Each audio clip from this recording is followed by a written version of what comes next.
we can see in the world today, there's a spirit of Antichrist going against Christ, against the church. It finally achieves its form, its incarnation, like it were, and it's one man who will come at the end and do many of the very same things that Christ did. It will be some kind of demonic marvel.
Hello, friends. Welcome to the Reversion. I'm Anthony Westgate. Welcome to the chat if you're just joining us here. Hello, friends over on YouTube. Hello over on Substack as well. We're streaming to both platforms tonight. I'm very thankful you decided to join me here this evening. Kind of a spur of the moment decision to go live. I don't actually have a whole lot of, well, I do have a lot of material prepared, but I haven't actually put together something comprehensive. This is going to be quite a deep dive. This is a very, there's a lot going on in this subject. It's very, I'm just surmounting all these resources for this that I still to this day, I've been researching this for 2 years and I still have so much stuff that it's overwhelming for me to even present this to you guys. But nevertheless, it needs to get out there. Now, let me just start off by saying I've been kind of withholding this information I'm going to be presenting to you tonight. And that's because a lot of it is documented in my book that I'm writing. And because I have kind of no idea when I'll be actually finished with it and it'll be able to get to you, I decided to take it upon myself to start presenting some of the material that I found in my research. So with that said, I would be very grateful if you showed some support tonight for that, because, you know, when you're talking about publishing a book, obviously it's like you're kind of gatekeeping that information from anyone that doesn't buy the book. You know, so by doing a video where I'm covering a lot of this stuff, I'm putting it out there for free for the public, and so, you know, don't feel that I'm trying to gatekeep any of this, but do show any support that you feel compelled to, because I am kind of getting this out there, and I don't have to, but I'll tell you that the reason I'm feeling more compelled to do so is that I'm sure, if you're involved with online orthodoxy, as they call it, all this ortho bro drama that I try to stay out of. I try to not make, especially content on YouTube that's like, covering all these temporary kind of dramas and disputes and whatnot. But because of this kind of rise we're seeing in attention placed on Orthodox apologists, you're starting to see more very obvious attacks. And I'm not even saying there's anything conspiratorial going on, but as there's more attention being drawn to orthodoxy, there's more attacks being leveraged from Protestants as people are leaving their churches and they're converting to orthodoxy. Now that, even more so than we've covered before, you're starting to see more attacks against orthodoxy. That's kind of all I'm going to say on that. I'm sure you guys know exactly what's going on. I'm sure there's enough commentary on it. I don't need to add any more noise to that. So tonight here, we're going to be taking a little bit of a different approach and showing, some of the various ways that we see this trend of Judaizing emerge in even at the not just the onset, but before the Protestant Reformation leading up to it. There was a major event that I'm going to start us off with here that you may or may not know about, which made the Protestant Revolution possible. Without this happening, historians, there's several historians that have argued, and even Luther himself have said that this event I'm referring to wouldn't have, the Protestant Reformation wouldn't be possible without it. And so I'm gonna kind of start us off here with that, but thank you for the $5. First dono of the night there from Nephilim Bone Excavator. That's a crazy name. You're one of maybe a handful of people who have zero coal, bro. Keep up the good work. Thank you, man. All gems. That's a matter of opinion, because I've been accused of coal posting before on Twitter, but usually it comes actually with the kind of information I'm presenting tonight, would be accused of being coal by particular people who simply don't like it. So that's a matter of perspective, but I will certainly accept that perspective. I appreciate that, man. Thank you so much. But so anyway, yeah, there's a lot we're going to get into here, and I'm going to kind of just go off of the material that I have already. So what we're looking at here is, this is the Reversion Substack. I haven't uploaded an article since February, so I'm a little bit past due, and that's because of all the work I've been doing relating to kind of what we're talking about tonight regarding this stuff here in these two articles, Kabbalah and the Protestant Revolution and Kabbalah and the Christian Zionist conspiracy. We're not going to be getting into much of this tonight. It's going to be more of this, but there's a lot I left out of this article. So this to date is my most popular work, 558 likes. I think something like 50,000 people have seen this article.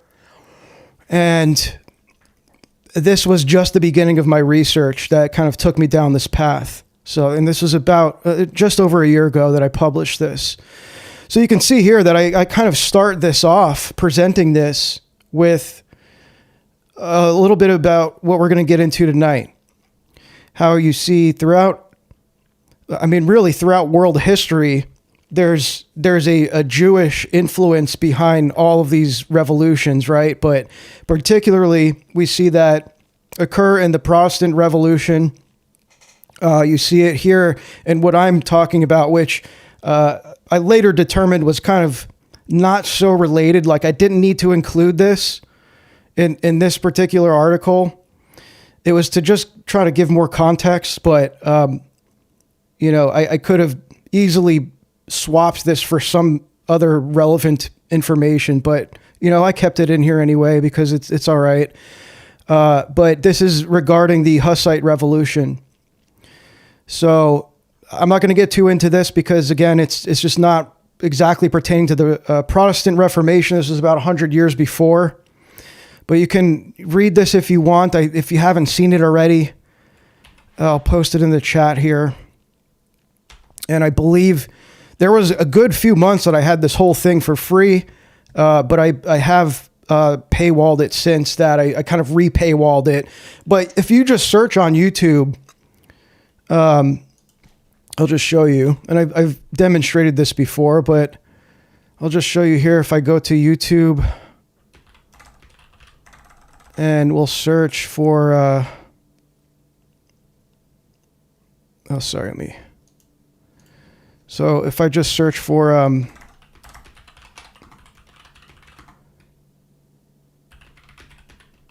or basically just anything involving Kabbalah and Protestantism, right? You just type Kabbalah Protestant and all the videos are, this is David Patrick Harry reading this exact article. I would say go to this one actually, because you can watch him read the entire article. He actually was nice enough to pay for access to it so that he could do this presentation. I think it was a sponsored stream, but you can watch him pretty much read the whole thing. So if you don't want to pay for it, that's fine. You can go there.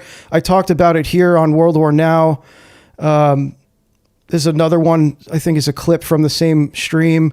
Another one. So this is all my material. I was on Buck Johnson talking about it. This is someone else reading the article. Okay. So there's plenty of content on this. And so all that to say, this is what we'll cover tonight, but we're going to go into stuff that wasn't in this article. I'm off social media. What's going on? Literally, don't worry about it. It's just social media drama. It's something maybe you would notice it if you were on YouTube. It depends who you follow, but it's Christian apologetic stuff, which I don't get into. So I'll say this too before we get started here. I try to make it clear that I'm not an apologist. Hopefully you guys know that by now. I don't engage in debates. I have back and forths in reply sections on X occasionally. That's about the extent of my apologetics. And thank you for joining, Amanda. Thank you for becoming a member, a fellow schizo. Let's go. W's in the chat for our latest schizo. I guess that's what I called the members of the YouTube membership there. I just actually uploaded a recent video that's paywalled on Substack as well. So yeah, I'm not an apologist, right? But I think that I do think that some of this material could be helpful for people who do have a blessing to do apologetics, especially to frame the historical context of the Reformation, and especially when people talk about this clear departure from the Greek Septuagint tradition of the New Testament, how you see this clear emphasis that is placed on the Masoretic rabbinic tradition when it comes to translating the Old Testament, which was a huge work of all the reformers. They were all involved in translation work. You had the Latin Vulgate, and you had to get the Bible translated into German, into all these languages. It was kind of like a scramble to just get these translations out to meet the demand of the print revolution, right? You had the emerging print culture, and so there was a huge surge in demand for Bibles in people's native language. So obviously, you had all the countries that the regions the Reformation was occurring in. They needed the Bible translated in those languages, and so that's, I think, the primary thing that you'll see here. And then also, and I will, again, before we get into it, before we get started here, I will also preface what I mean by Judaizing, as it says in the title, because I've talked about this before, and forgive me if some of this is redundant, because I have covered kind of like elements and fragments of this in other streams. I think maybe even the most previous stream I got into this a little bit. Not the previous one, but a recent stream I covered this. And I've covered it on various appearances. I've been on recent interviews and stuff. So you'll have to forgive me if you've heard some of this already, but there's going to be a good amount that you haven't heard. So the thing is, when it comes to this claim of Judaizing, what I'm referring to is a more broad definition. I will recognize that, because historically, and especially in the early church, it was kind of used typically to describe the practice of Levitical and Old Testament laws, Judaic laws, right, that are fulfilled in Christ in the New Covenant. And so that's just a very brief, simplistic explanation of that. But what I'm referring to here is more like we're getting into the territory of adopting Jewish customs pertaining to the textual traditions, pertaining to hermeneutics, the ways in which the Old Testament is emphasized. You'll see that, there were these huge, like, militaristic revolutions that were like during the time of Luther, during the Reformation. You had the Munster, the Munster revolt, and you had the Anabaptist revolt as well. And these were both kind of these violent, militaristic, Old Testament style communist revolutions. Actually, I've talked about this before, but the Munster revolt in particular is often referred to by literal communists as like they glorify it as kind of like the proto-communist revolt. Like it was something that I think even Marx was influenced by. And I mentioned this recently, but Engels was the person who kind of revived Munster as a historical figure. He was kind of lost in history until Engels revived him. And so even, Marx's right-hand man, so to speak, was the one who kind of like revived this figure who was the contemporary, not just a contemporary of Luther. He was Luther's right-hand man at the start. They had kind of a falling out, and he later became Luther's enemy, his, I would say, prime enemy of the Reformation. But they were working together. So, all right, I think we've got enough pretext here. That's just me rambling to make a pretext for what we're going to get into. But this too, I'm going to be covering a little bit about the not the iconography, but rather the iconoclasm, because that ties in as well. And so, and I'll be drawing here from, let me pull up some of the sources and then we'll dive in. And let me switch the screen here and I'll show you some of the sources, just so you know I'm not pulling this out of my butthole, just making this up. This isn't just coming out of like schizo land or something. Okay, here. So, and this is my reference manager looking at, but my primary sources for this, I would say, are going to be, you may or may not be able to see this. Let me see if I can make it bigger. Oh, maybe not. So there's this book, Hebraica Veritas, by, this is by Cordet and Schulson. Okay, this is an academic work. You can see here.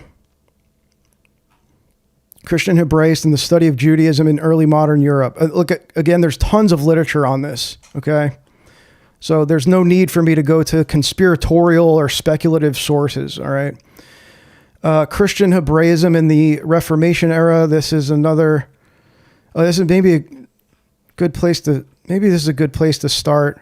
Well, I really want to start with this event I was teasing already. So, and then we'll also look at, actually E. Michael Jones's Jewish Revolutionary Spirit is a great source for this. I know that, it's not as credible in academia for obvious reasons. It's literally a banned book. but he goes into like insane detail of all this stuff. I think he does entire chapters of the things that I just was referencing. You also have, look at all these sources, okay? And we're not even going through all these, but Jewish Christians and Christian Jews, which is another academic source from Renaissance to the Enlightenment. Okay, so this is all about the impact of like the kind of the intersection of Jewish and Western Christians.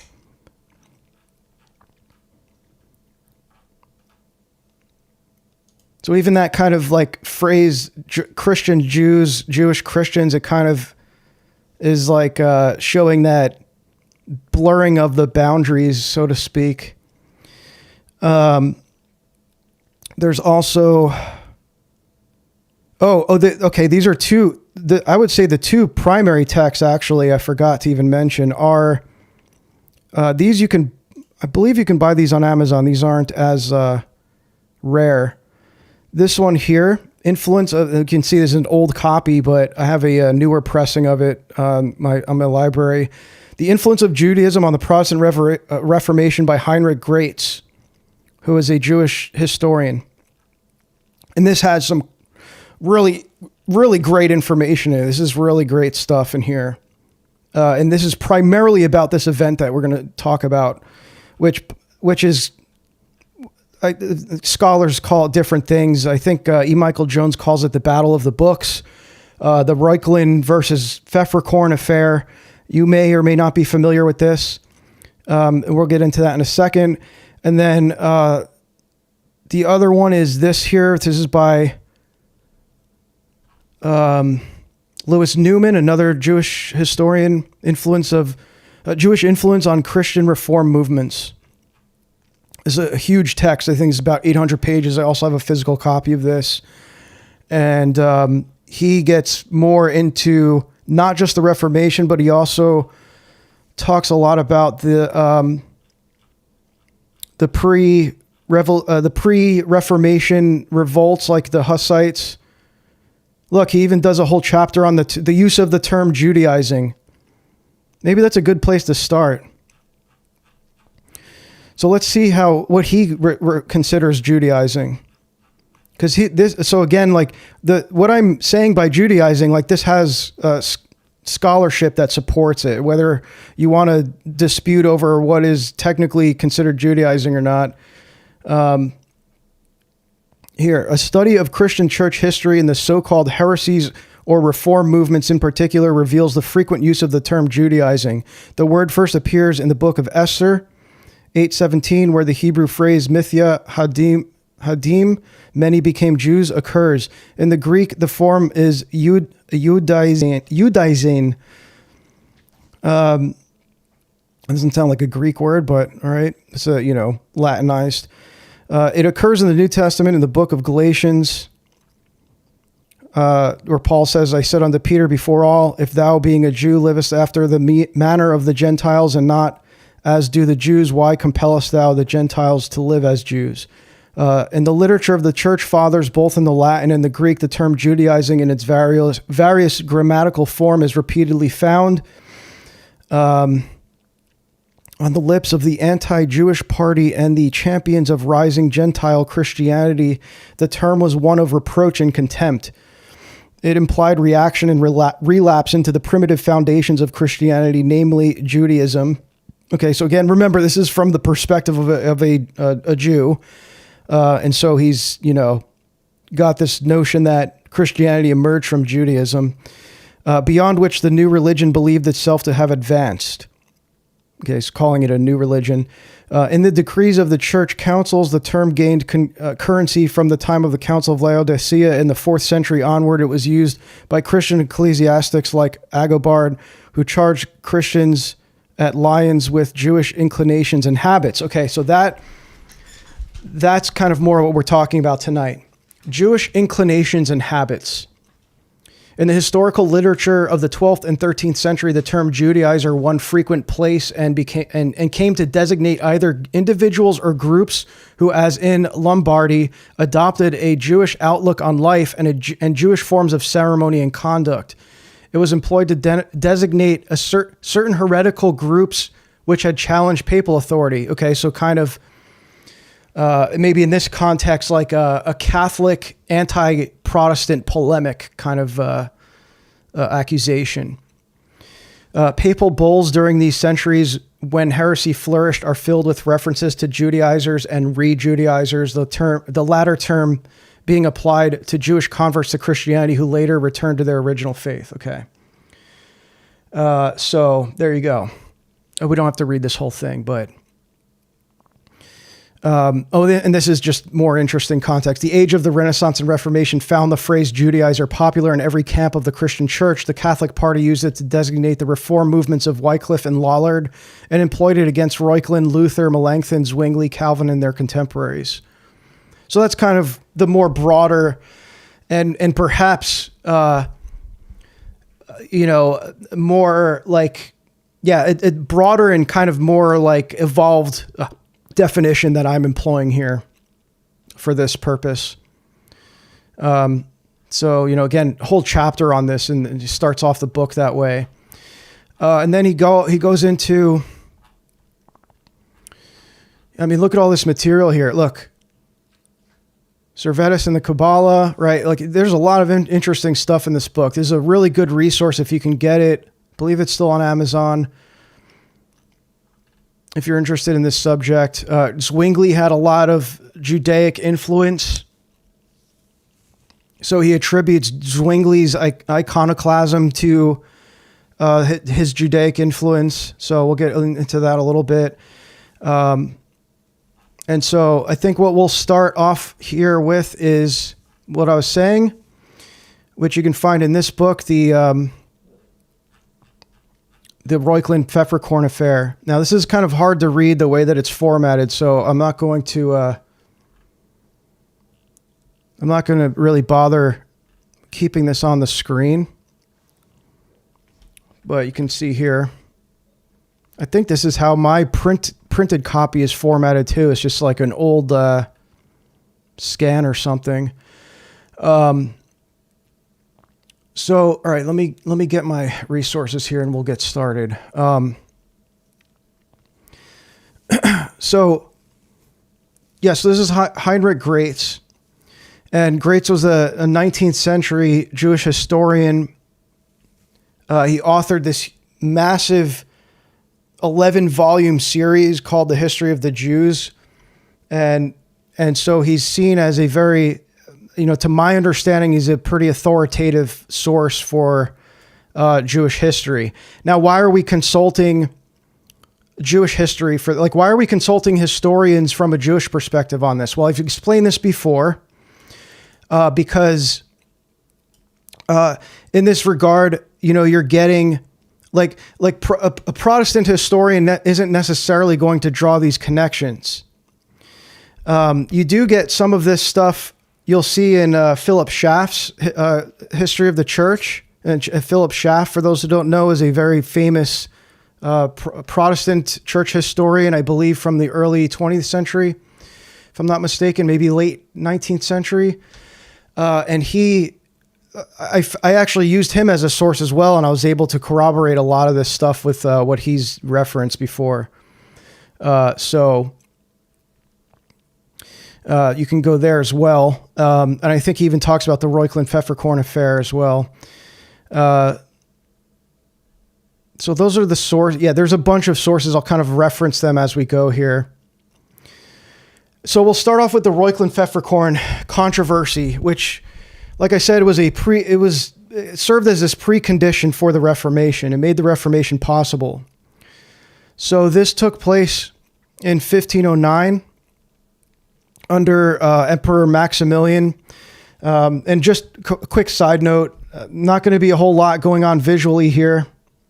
What you're looking at may or may not be relevant to what I'm reading from my notes.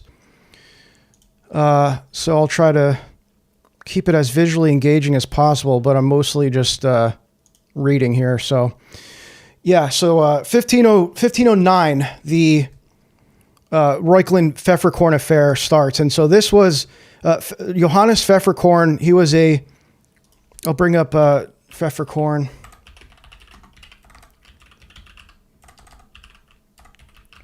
He was a converso,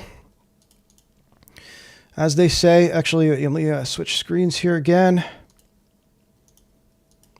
This is Johannes Pfefferkorn. I don't think there's a whole lot in this Wikipedia on him. I don't know if there's actually even a lot of history about him outside of this controversy. He's kind of known for this. So it says here in the Wikipedia, he's a Catholic German theologian and writer who converted from Judaism. He actively preached against the Jews, attempted to destroy copies of the Talmud, and engaged in a long-running pamphleteering battle with the humanist Johann Reuchlin. So just some context for those who don't know who Johann Reuchlin is. Reuchlin was arguably the godfather of Christian Kabbalah. You could also say that was Giovanni Pico della Mirandola, who was kind of, the first to establish like a systematized, theology or cosmology of Christian Kabbalah. I think he even was like literally the founder of Christian Kabbalah. But Johannes Reuchlin was actually much more advanced in his knowledge of the Hebrew language.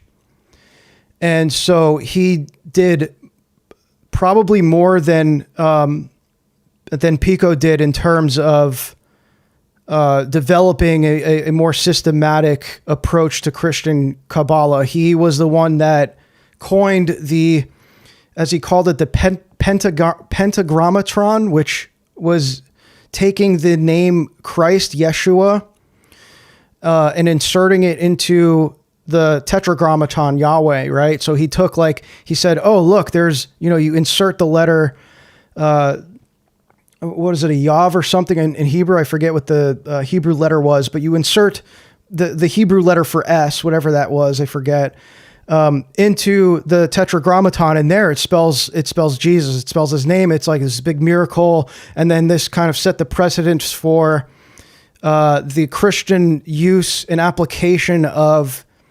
Kabbalistic hermeneutics. Okay.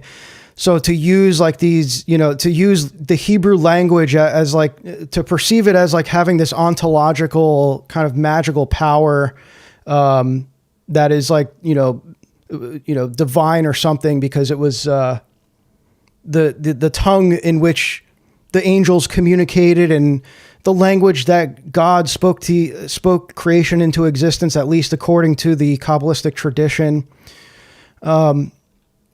And so anyway, that's, in a nutshell, that's for what's relevant here, that's Reuchlin. So he was the leading Hebraist at the time of the German Renaissance. So he's, German as well.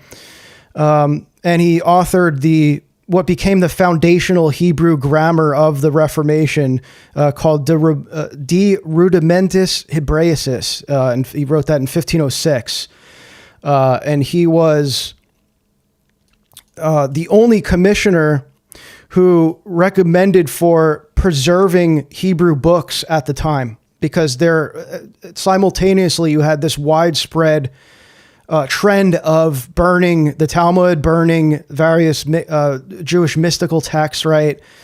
So, because don't forget, you had the onset of print culture. So there was this, panic. It's like, what do we do with all this heretical Jewish material? Do we disseminate this? Well, not only do we not disseminate it, we destroy it. And so this controversy, you had at the forefront of this controversy, you had the leading Hebraist versus the leader of the anti-Talmud crowd, right? You had this converso who was coming with firsthand knowledge of all the blasphemies that are in the Talmud and saying, this stuff needs to be burned. This is perverse. Christians should have nothing to do with this. It shouldn't even exist. And he was the leading figure behind that movement. So you had the two leaders you had the pro disseminating Hebrew literature, who happened to be not even a converso. This is just a German humanist and a Catholic humanist. And you had, another, a converso who was at the opposite side of it. So that's kind of the story behind those two, as it relates to this event here. Johann Reuchlin learned Hebrew from Jacob ben Jehiel Loans, who was this imperial physician, and he learned Hebrew later from Rabbi Obadiah Savorno in Rome. So he was like there was several rabbis that were like kind of prominent Hebrew teachers in Rome at the time. He was one of them.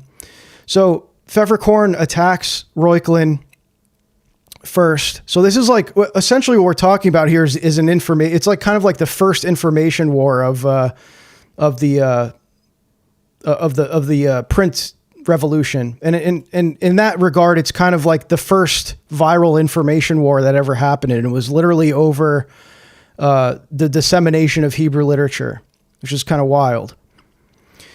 And so it starts off with an attack from Pfefferkorn directed towards Reuchlin in a document called the Handspiegel. I'm going to probably butcher these German titles, but forgive me for that. And so Reuchlin replied with, this is a famous work that he wrote. It's called the Augenspiegel, which it means the eyeglass. And this was in 1511. So you had all these Dominicans that were led by Jacob von Hohenstraten, who brought forth these heresy charges. And then the case dragged on for literally close to a decade. And Reuchlin was initially acquitted. And then on the 23rd of June, 1520, Leo X issued a formal condemnation that declared that the named book Eyeglasses, that's the Augenspiegel, was and is scandalous and offensive to the pious ears of Christians and is excessively favorable to the impious Jews. And moreover, it must be removed from circulation and from the hands of Christians, and its use must be inhibited. Okay, it's a direct quote. So Reuchlin was forced to pay for the trial costs and to stay quiet. Okay. And then Reuchlin himself wrote that when he saw Luther's 95 Thesis in 1517, so 5 years later, he says, "Thanks be to God, at last they have found a man who will give them so much to do that they will be compelled to let my old age end in peace." Now, something that Heinrich Graetz claims in the book I was showing earlier, The Influence of Judaism on Christian Reform Movements, he says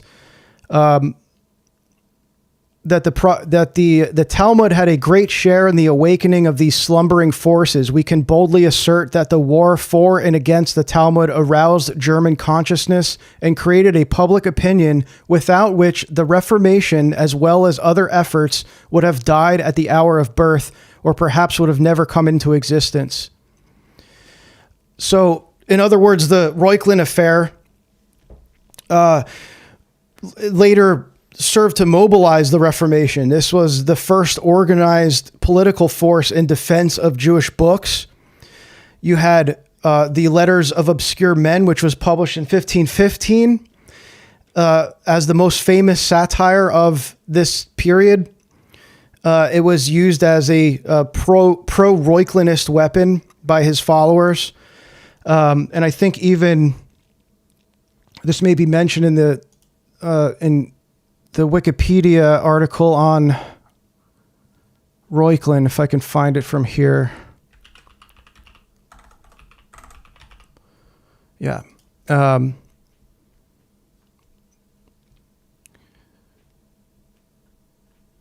don't know exactly where it is, but I have it quoted here. But yeah, you can see some of the images here. There's Reuchlin. Influence on Luther, okay? So you can see, I think if you're familiar with my work, you've probably come across that quote from Luther's commentary in Galatians, or commentary on Galatians, where he comments that justification by faith was the true Kabbalah. And this has been attributed to Reuchlin's influence on Luther's work. Because it's like, how did Luther know about Kabbalah, right? Well, I take the stand. I mean, after all this research I've done, I believe that this could either be directly attributed to Reuchlin's influence on Luther, or perhaps both. It also attests to how popular Kabbalah was in Christian scholastic circles at the time. Because who's he writing that? I mean, think about that. He was writing that in a commentary on Galatians. So he's writing that to Christians. So why would he reference this Jewish esoteric, mystical text as true Kabbalah without explaining what that even means? Like, there was an assumption that Christian readers would know what that was even referring to. So my take on that is that kind of attests to a more common understanding of at least what Kabbalah is. So that shows that there was some Christian exposure to it at the time, enough so that, again, he didn't have to unpack that further. While Luther had consulted Reuchlin as a Hebrew expert and he used the Arte Kabbalistica as support for an argument, Luther took objection to Reuchlin's comment in De Rudimentis Hebraeis that Hebrew letters for Jesus' name meant the hidden God, which Luther found contrary to Matthew chapter 121, which describes the meaning as being about he would save his people from their sins. Okay. And so this De Arte Kabbalistica is, I think, if not Reuchlin's most popular work, probably one of the top three. I believe it probably is the most popular. Because it's like you can read Jewish writers that talk about this work in particular, and they're like astounded by Reuchlin's knowledge of Kabbalah as a non-Jew. They're really impressed with his deep understanding of Kabbalah. And I think it was the first, if I'm not mistaken, the first book written on Kabbalah that was in definitely in German, but it may have been the first that was not written in Hebrew, if I'm not mistaken. You can check me on that, but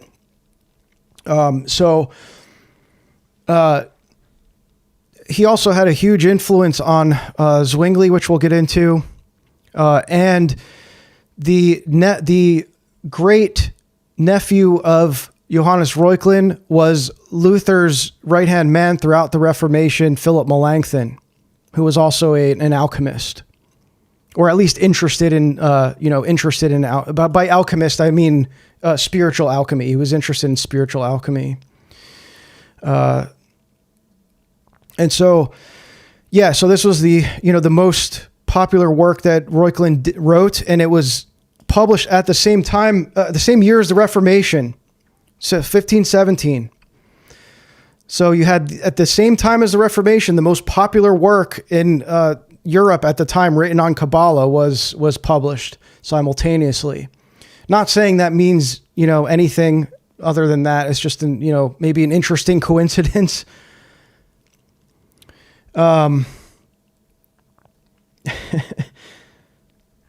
So, all right, moving on here.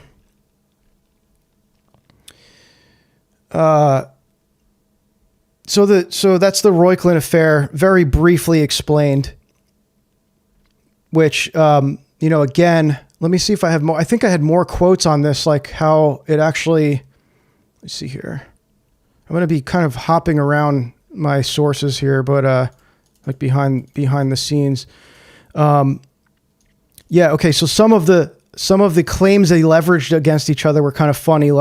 This got really, talk about, this was a literal flame war. It's very similar to what you see today going on as we speak with between Protestants and Orthodox or whatever. It's you can see this happening today. Similar charges where it's not the exact same kind of charges, but personal attacks, they get really into I think it got really personal. I think that they were mentioning stuff about their wives, if I'm not mistaken. Reuchlin leaked this confidential report that ended up in the hands of Pfefferkorn, and Pfefferkorn reacted furiously with this slew of accusations of Reuchlin being a half Jew and a Judas, which is pretty funny because Pfefferkorn himself was a converso. And so this was quite literally the first viral flame war of Europe that, it was like mass circulated. It was all distributed through pamphlets, right? So you had this new medium of communication with print technology. It allowed for the mass propagation of these propaganda pamphlets, right? So like anyone could print something and just mass distribute it. So you had all the, clickbait headlines and all that stuff that we see today. And this kind of like transformed the like religious exchange into the widespread public and caused all this intellectual division across Europe. It was really kind of the first real split among Christian intellectuals in Europe that was really like controversial. Like it kind of like split European academia, or in the intellectual world, split them in half and pitted them against each other, because this was ongoing for years, and it actually never the Reuchlin-Pfefferkorn affair never quite like completely died out. It was just subsumed into the Reformation. So like there was no point where it was like, okay, this is settled down now. It was just a controversy that like all the drama escalated and it just got swallowed up by Luther's revolt. So Reuchlin dies in 1522, and just a few months after Luther was declared an outlaw at the Diet of Worms. And so, he kind of left like this catastrophe in his wake. And so Heinrich Graetz says that most of the Reuchlinites became Lutherans, and the flame that Reuchlin kindled, Luther fanned into a raging inferno in which the Talmud and the Reformation were merged into each other. And so Luther himself described Reuchlin's defense of the Talmud as making him a forerunner in the Reformation and an instrument of divine providence. And Heinrich Graetz says in his book that the war for and okay, I just read that part. Okay. But he also says later, sir, I think I had another quote from him that's interesting.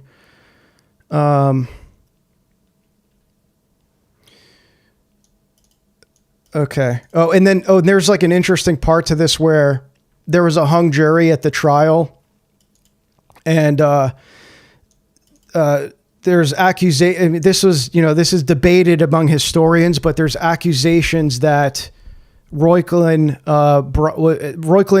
got the Jewish, or I don't know if he was behind it or not, but the Jewish community bribed the court officials essentially to favor Reuchlin in the decision. So what happened? Okay, so what was the outcome of this? Well, the outcome was that you had Emperor Maximilian, who, let me see here, Maximilian assembled this commission to evaluate all of Pfefferkorn's proposals, and he sided with, he ruled in Reuchlin's favor. So Reuchlin won. And got, and it gave the nod, the official approval to publish. And there was some oversight in the publishing of it. There was Christian kind of oversight to some degree, but it gave them the green light to publish and distribute the Talmud, the Zohar, all these Jewish books into Europe without really without any restraint. And so that's the Reuchlin-Pfefferkorn affair. So I don't know why it's really not a widely discussed event that occurred, but, again, you can find all these historians, Philip Schaff included, by the way, so, can you even consult Protestant sources on this to some degree, who say the same thing, that like this really enabled the Reformation to happen. So the Reformation was birthed on the back of this controversy over Jewish literature, over the dissemination of Jewish literature. All right. So right there, I mean, without even going into more detail, I could just end it there and say, well, the Reformation, it wouldn't have been possible without this controversy over the printing of Jewish books.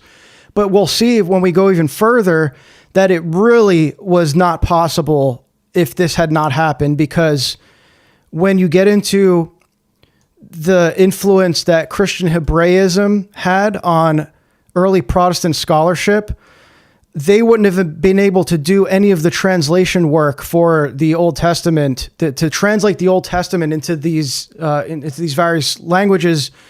They wouldn't have been able to do it. It wouldn't have been possible had the Reuchlin-Pfefferkorn affair not ended in Reuchlin's favor and had the approval to disseminate all of these Jewish books. It wouldn't have been it would have at the very least made this whole thing extremely delayed and very underground, and it wouldn't have been this viral kind of explosion of revolutionary activity. And so anyway, Reuchlin's two Kabbalistic works that he wrote. The first was De Verbo Mirifico, that was in 1494, which is titled On the Wonder-Working Word. And this was a Latin dialogue among, it's very ecumenist actually. It was a Latin dialogue among an Epicurean, a Jew, and a Christian. And so this is where he describes what I was saying earlier. The wonder-working word is this concept that he kind of proposed, called the pentagrammaton, which is like advancing forth the tetragrammaton into this kind of Christianized Kabbalistic hermeneutic, because you're taking Yeshua. This is like I think I've seen people argue that this is this is why you see like these modern Judaizers that we see today, like the Hebrew roots movement and all the Messianic Jews. This is why they put so much emphasis and really insist upon calling Jesus by the name Yeshua, because they believe that there's an ontological power to uttering that name.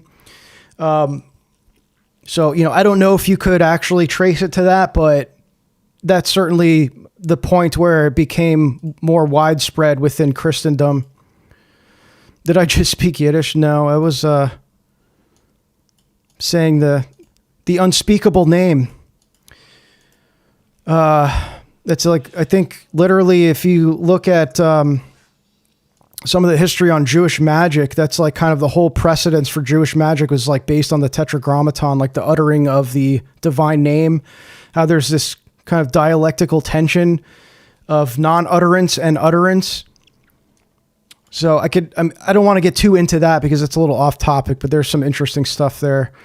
The second work from Reuchlin, I already mentioned the De Arte Kabbalistica, and he dedicated this. So this is the one that was published in 1517, the year the Reformation started, and it was dedicated to Pope Leo X. And in this book, it's another ecumenical dialogue between Simon the Jew, Maranus the Muslim, and Philolaus the Pythagorean. And so in this book, Reuchlin systematized Christian Kabbalah with working numerology and all these hidden meanings of Hebrew letters and gematria, and he incorporated it with Christian theology.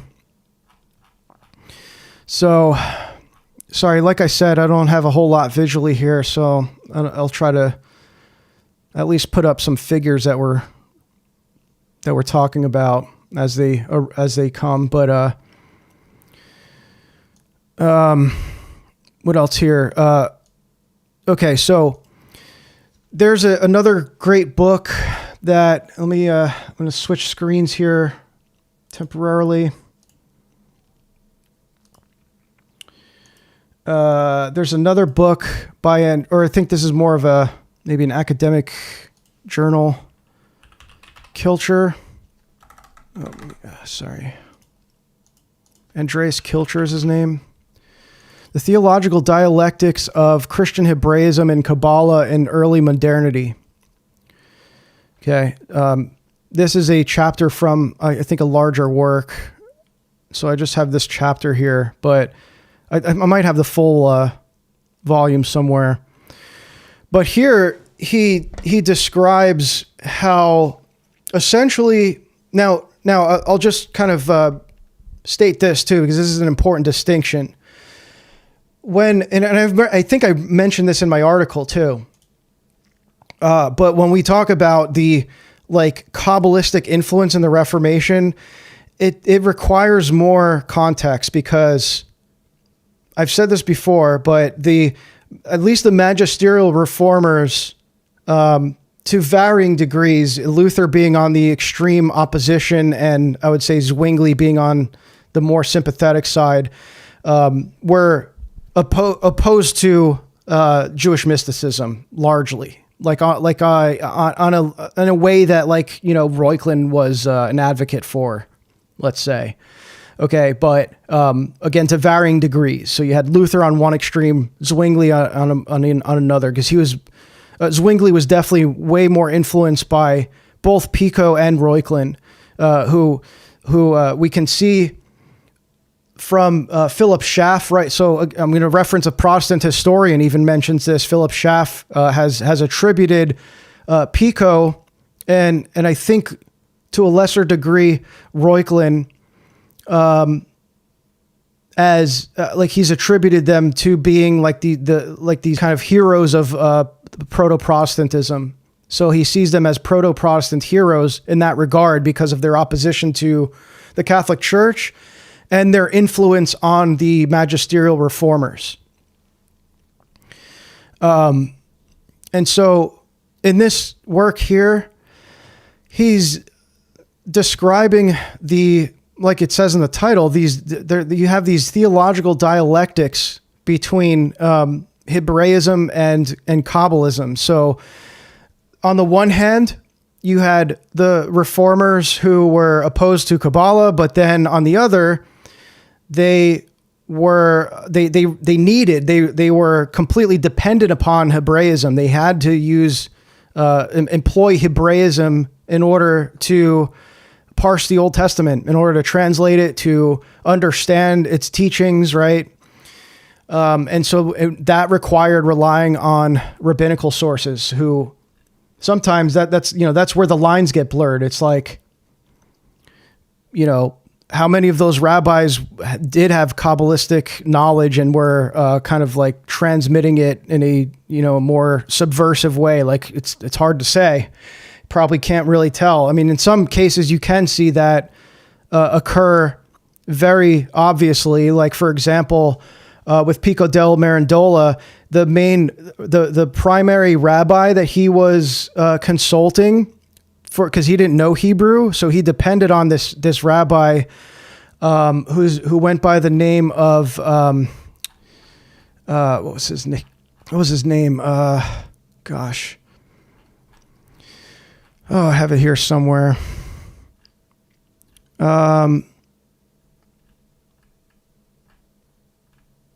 This is actually pretty interesting. Not Abraham Abulafia. It was, Mithridates. Flavius Mithridates. And so this was a converted Sicilian Jew who served as Pico's primary Hebrew tutor. And there are recent studies on it. There's primarily this guy Chaim Zabursky. I'm not gonna be able to say his name, but he's a Jewish academic who did extensive research on this figure Mithridates, and found that Mithridates was intentionally interpolating Kabbalistic text to point to certain concepts in order to validate Christianity. this Mithridates guy also delivered a Kabbalistic sermon in the Vatican in front of Pope, I think it was Pope Leo X, if I'm not mistaken. Another thing you can correct me on if I'm wrong, but it was in front of one of the Renaissance popes. And so he, you can see there, for example, I think a more obvious example of a more subversive effort to, twist what's actually there and take advantage of, Pico, who didn't know Hebrew. So because he was fully dependent upon Mithridates, he actually just adopted a lot of these teachings that were manipulated intentionally.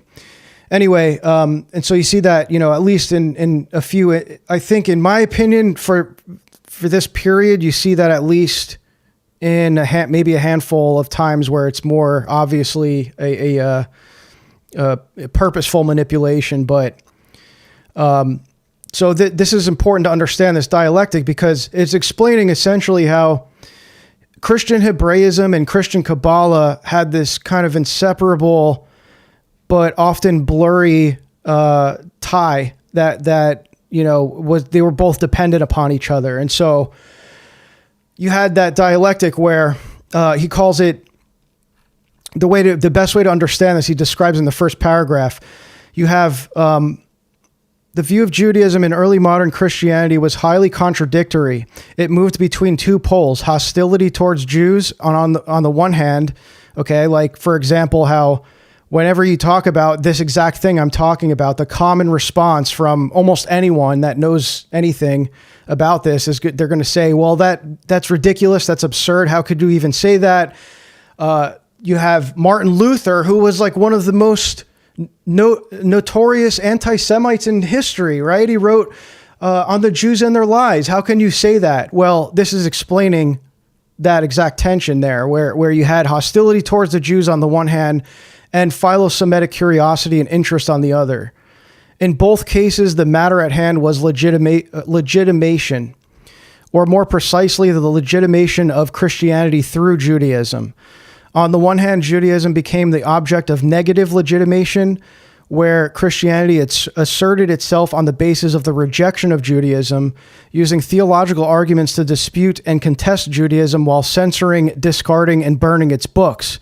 On the other hand, however, Judaism became the object of, let me just highlight this, of positive legitimation, where the validation of Christianity was not accomplished by a rejection of Judaism. Rather, it went hand in hand with efforts to integrate Judaism. Philological and scientific arguments were used to explore and study Judaism, and its books were translated, published, and advocated. Okay, so there you go. That's the dialectic in a nutshell. He obviously goes into further detail here. It gets into the more, you have a whole great piece here on Christian Nor von Rosenroth, who was the author of the Kabbalah Denundata, which was monumental and I think still used today, written in the early 17th century. So that this was, where you see this way more obvious kind of definitive adoption of Kabbalah among the pietists in various Protestant, esoteric movements. Okay. And so you see the reason he's bringing up Christian Nor von Rosenroth is because he was a Christian Hebraist who also was obviously very interested in Kabbalah and disseminating it. He had this whole notion that the Kabbalah was, it was like providential for the Kabbalah to be transmitted to, particularly the Zohar, to be transmitted throughout Christian Europe as an act of tikkun, as an act of, redeeming the world and its individuals, right? So there's this whole idea of cosmic redemption just by distributing Kabbalistic knowledge to Christians.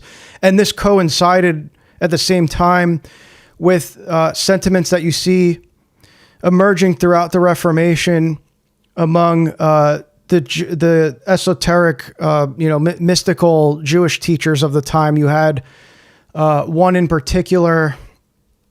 I'm probably not going to remember his name, but I read in one of the books I was reading, it was about this figure who was very well known at the time, who had this whole idea of like the printing press being like a machine, this kind of divinely, this kind of like machinery of divine providence that was a tool to disseminate Kabbalah to all people. So you had, at the same time, I think around 1560, if I'm not mistaken, I'm getting a little bit ahead here, but around 1560, you start to see this idea emerge, this urgency to distribute Kabbalah throughout the Christian lands. And there was a particular reason for that. There was actually a mandate that I read about from Gershom Scholem wrote about this, how there was a mandate that appeared around 1560 that decreed Kabbalistic rabbis to do just that, to distribute Kabbalah to the whole world, not just to have it safeguarded and kind of more in the realm of Jewish esoterica. You started to see this great urgency, this apocalyptic fervor that the end was drawing near, and we needed to usher in the Messianic age. And so, in order to do that, everyone needs to be enlightened with the wisdom of Kabbalah to understand how they can bring about Tikkun. So you had the printing press start to be conceived as a machinery of Tikkun that would allow Tikkun to actually occur on a widespread level. Similarly, you saw these sentiments from Martin Luther, and this, I'm going to reference the book that that I just was mentioning. One is called Kabbalah. This is Kabbalah in Print: The Study and Popularization of. I have a lot of highlights on this one. Study and Popularization of Jewish Mysticism in Early Modernity by Andrea Gondos, another academic work. Okay, so you can see, just so you know, I'm just showing this so that, in case there's critics watching this and they're going to be like, oh, you're just like, this is all nonsense, you're just making this up. Well, I have a mountain of literature that you wouldn't even be able to read all of it if you spent the next 2 decades dedicated to it. There's so much stuff to go through. So, you have this whole work here where she talks about, let me see if I can find it actually. There's some great, I could just pick any of these. The success of the Reformation owed as much to Luther's zealous disparagement of the indulgences and general corruption rampant within Catholic Church, set down and immortalized his 95 Thesis, as it did to the technological opportunities provided by the printing press, has been extensively underscored by scholars. So you have I think she's the one that she draws out, or I don't know if it's Andreas Gondo, it might be a guy. I don't remember if this is a man or a woman who wrote this, but they draw out how this idea that and this is not the only scholar that does this, but at this period, you start to see what was once concealed in esoterica, which is, the Jewish mysticism, now becomes exoteric with the revolution of print. Okay. So now all these previously safeguarded esoteric books are now purposely disseminated to be revealed in the exoteric to the masses, right? So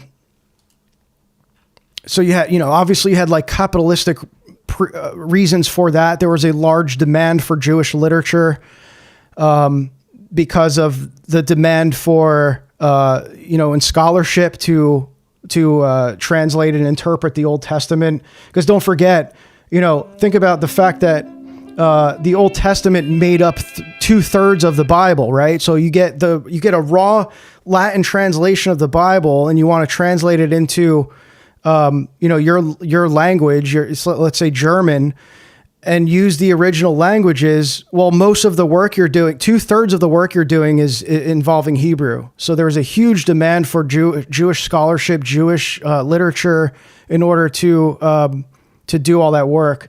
Thank you for the massive donate. Oh my gosh, some guy online, too much. Dude, thank you so much for the epic fat donation of $50. Really appreciate the very generous and kind support, brother. I really do. That goes a long way. Like I said, I'm revealing a lot here that I was planning to withhold until I publish my book. But here we are. I felt compelled for whatever reason to get this out here now. So your contribution is greatly helpful and encouraging me to do that. So thank you so much, man. And this stuff, it's hard to kind of formulate this in a really pointed argument. If you were involved in apologetics and you were trying to use this as like an argument that you're making, like in passing, you're not going to really be able to do that because there's so much historical context, right? So this is part of the reason I felt compelled to put this together in a book. Because like I said, there's a lot of literature on this, but none of it is really like exactly what I would like to see. And so that's that's another reason that I feel compelled to put this all together and just have it focus primarily on Protestantism. Because that's like one of the things you find in like all of these books. It's like, how is this being transmitted throughout centuries? Well, it's largely, at least in the Christian world in the West, it's like these Protestant sects had a huge part in all of this. We're reading right now in the book club, Rachel Wilson's Occult Feminism, and you can even see that there's a huge Protestant influence in the popularization of feminism. It's like she's following a similar thread and just like, within the context of feminism. Oh, let's go. What do we have here? A gifted membership. What was that? 5 gifted memberships? Let's go. From who? Jonathan Kelly. Oh, let's go, bro. Thank you, Jonathan Kelly, for the 5 gifted memberships. Just handing out schizo memberships. Thank you so much, man. Enjoy those memberships, friends. Hope that the content that's there, which is not a whole lot, but I hope that it serves you well.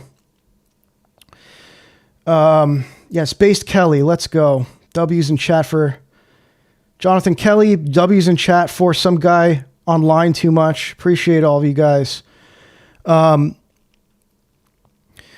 So yeah, I mean, you see, a lot of the cross-pollination between the Jewish and Protestant community at this time. And, this isn't exclusive to Protestants. This started really becoming more evident, I would say, in during the Renaissance in Florence and Rome, which we can save that for another time. I probably will do another stream on all of this as it pertains to the Renaissance, because that's how this all entered Europe, essentially. Because someone was asking, I think a couple streams ago, to cover Michael Hoffman's book, The Occult Renaissance Church of Rome, which I have been planning to do. It's just such a massive book that I'd have to do a lot of preparation for that. So you see this writer here talking about Reuchlin. This actually pertains to the Renaissance as well. You have Christian Kabbalah, Ficino, Pico, Reuchlin. Okay. Graetz argues here, so she's referring to the source I was just referencing. Heinrich Graetz also argued that while the Catholic Church suppressed and proscribed the Talmud, it proactively. Okay, I think I already read that. Okay, I think this was what I was looking for. the transformation of the Zohar into a sacred and authoritative text alongside literary representatives of the oral Torah, such as the Mishnah, various Mishratic compilations, and the Talmuds, unfolded as a gradual but sustained process in which the actual printing of the text denoted not the beginning of canonization, but rather its culmination. And there was, if I can find this, there was a pretty subversive attempt to almost like canonize the Zohar in with the to whatever degree, again, I don't know to what degree. We just know that we found that there was such an effort to kind of like normalize the Zohar alongside the printing of the Christian or the Protestant Bible. I'm going to see if I can find info on that, because I have to remember. I think that's actually in the Occult Renaissance Church of Rome, now that I think of it. Might as well pull that up now. Occult Renaissance Church of Rome. Where is it? I'll just look up Hoffman. Okay, here. So, yeah, this gets into, he goes into Bomberg. So I've talked about Bomberg before. He talks about Hebraism here. There were two schools of Hebraism in Christendom, the original one, which mastered Hebrew as the patrimony of Christian Israel, and the Neoplatonic Hermetic Kabbalistic variety, which learned it for use in magical ceremonies and raising the prestige of the rabbis and their books. To the glee of the occultists, certain Christian opponents of Judaism equated Hebrew study with Judaizing. So you start to see like there's a conflation there, even at the time.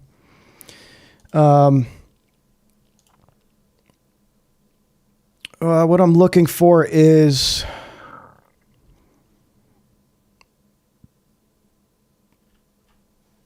the Cremoa. I'm not sure if I'm spelling this right. This is such a big book that it's going to take a while to even do a Control F search on that. But I think I just froze something. Okay. I didn't have it highlighted. But this is an important thing to know here. Actually, I have this somewhere else. I'll just read it from my own writing. You had... Sorry, let me... Okay, so there was... Let's get into the... Yeah, so we talked about the Hebraism dialectic, but that helps you understand how those two were inseparable, and how even by avoiding Kabbalah, they ran into its influence to, again, varying degrees, and kind of like we can't really know to which degrees, we can only speculate, but you have scholars that are attesting to that fact, that they were perceived to be inseparable because of their reliance upon one another. And so with Bomberg, what's this?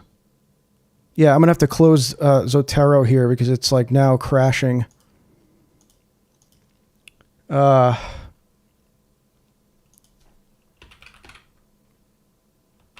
I'm going to close this before I wreck something. Yeah, this is why it's hard to do this like this way, because it's a really dense book. I believe it's the Cremona. That's it. Cremona. Okay. This will take us there. Yeah. Okay. Cremona. This was the Cremona conspiracy, he calls it. So this is where I'm getting a little bit ahead here, but I'm just doing this to kind of highlight the point that you start to see towards the this. I believe this is 1550s. Yeah, okay, 1559. It says here. basically what this is about is there was these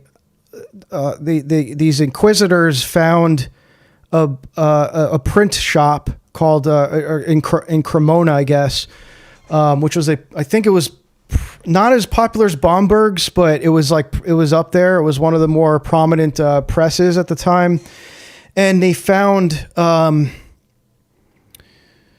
many copies? They found like thousands of these copies of what they called the Christian Zohar.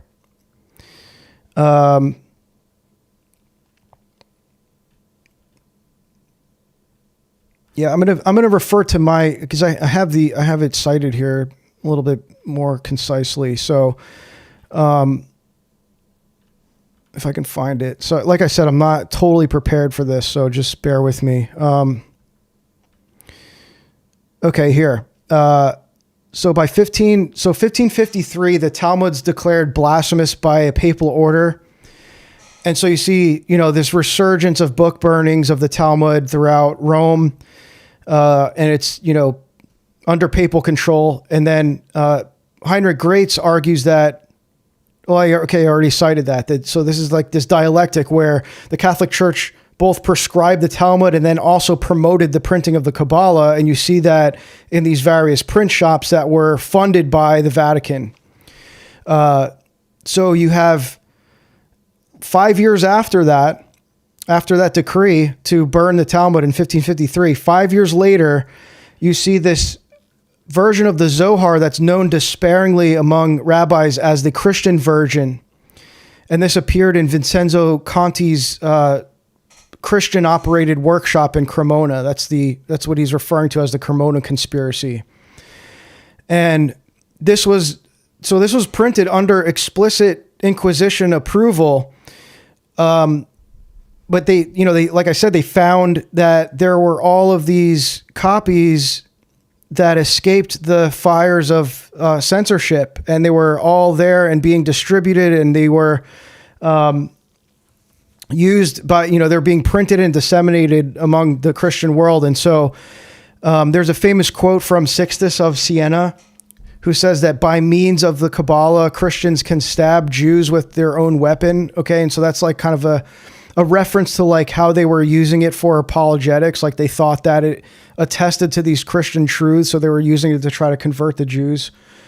And then you had, there's a quote from a Venetian rabbi. I'm giving you guys a lot here. I want you guys to really spread the word on this if I'm putting it out there now. Because I'm giving away I wouldn't say like most of this is just from one chapter, by the way. So it's not like it's the whole book, but this is just mostly from one chapter. But this is from a quote I found from a Venetian rabbi named Elijah Menem Halfin, if that matters. He says that especially after the rise of the sect of Luther, many of the nobles and scholars of the land, namely the Christians, sought to have a thorough knowledge of this glorious science, namely Kabbalah. They have exhausted themselves in this search because among our people there are but a small number of men expert in this wisdom, for after the great number of troubles and expulsions, only a few remain. So 7 learned men, namely Christians, grasp a Jewish man by the hem of his garment and say, "Be our master in this science." And that, interestingly, is referring to a passage you see in Zechariah 8:23, where Zechariah is prophesying that 10 men of the nations of every tongue shall take hold of the robe of a Jew, saying, "Let us go with you, for you have heard that God is with you." And so he's referring to here the high demand among Protestants to learn these, learn Kabbalah, learn Hebrew from directly from these rabbinical sources. That's what he's referring to. Let's go. Another 5 gifted subs or gifted memberships from Jonathan Kelly. Thank you, bro. Again, very epic contribution. Thank you so much. Enjoy those memberships, you guys. Welcome to the Schizo crew here. Thank you, man. Yeah, I very much appreciate it. Like I said, thank you so much for the support, man. It's a good way to gift support because, spreads the love. People get to access more of this kind of content. So that's, I was getting a little bit ahead with that, but let me show you guys this here. This will give you an idea of, what we're looking at. So this is showing centers of Christian Hebrew scholarship. So there's a map in Europe of all these centers of Christian Hebrew scholarship. You had Luther's Wittenberg, famously known as Luther's Sanhedrin for the amount of rabbis that were in and out from all the scholarship and kind of what I was just saying, the dependence on rabbinical scholarship to translate the Old Testament. So you had Hamburg, Helmstedt, Leipzig, Jena, Gießen, Cologne. Sorry, I'm not going to name all these, but most of these are in Germany, and then you had Geneva. So where the Swiss Reformation's going on, you had Calvin there. Paris, London. Look at this: London, Oxford, Cambridge. Right. So these all became major centers of Christian Hebrew scholarship, and I think this is probably covering the century preceding the Reformation. And so these centers doubled as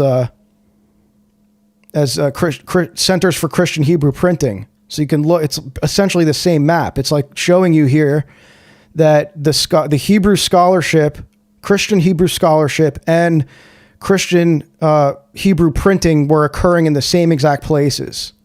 Or more than that, right? Because you had Zurich, right? So there's Zwingli's Reformation there, Basel, Strasbourg, Venice, Rome, okay? So these were all regions that were, look, you can see how centralized it was, right? And that was on purpose, because these were considered central, especially, Rome and Venice in particular were very central to Europe in the way that the paths, the travel paths were kind of like all intersecting there, right? And all major cities, obviously. So, these are good sources to have. I mean, look, this is just in the first, introductory pages of this huge book here on Christian Hebraism in the Reformation era. Just for the first 150 years it's covering. All right, so there's just a ton of research on this. This isn't like this, at least in this regard, it's not like, this is not even on the fringes that we're talking here. Like, this is very well documented. And you see here, Christian Hebrew titles printed in the pre-confessional era, 1501 to 1560. So during Luther's lifetime, Bibles and commentaries made up 36%. Grammars, dictionaries, and concordances made up 51%. And then look what's third: Kabbalah, 4.1%. A much smaller fraction, but when you look at the Jewish population, which was very small, it was much less than 4%. In those regions, I believe. I could be mistaken about that, but that's largely attributed to the interest in Christian scholarship. And don't forget, even among the Christian scholars, it's like this isn't to say it was like all these lay people that were reading Kabbalah. I believe, to my knowledge, this was mostly within the academic circles, but even with that, it's like a pretty unprecedented demand for a Jewish mystical text. It's wild. This probably more accurately reflects the population of Jews there, because the Mishnah and the Talmud, you didn't really see Christians reading those. That was like pretty much reserved for even at that time, like there was more interest in Kabbalah, the Zohar and whatnot, than there was in the Mishnah and the Talmud. Those were like more of the Jewish laws, obviously. So like those were more I think this is probably more reflecting of Jewish interest there. So, compared to that, it's like 1% of the Talmud and Mishnah combined, and then Kabbalah has 4%. Number of imprints, 23. Again, compared to the Bible, sure, it's like 10% of the 10, whatever. It's 10% of the amount of Bibles that were printed, but still, again, for an esoteric Jewish text, that's a lot. That's quite a high number, I would say. So that wouldn't have been possible if there wasn't Christian interest in it. There's obviously better statistics here than I'm trying to raffle off off the top of my head, but you get it.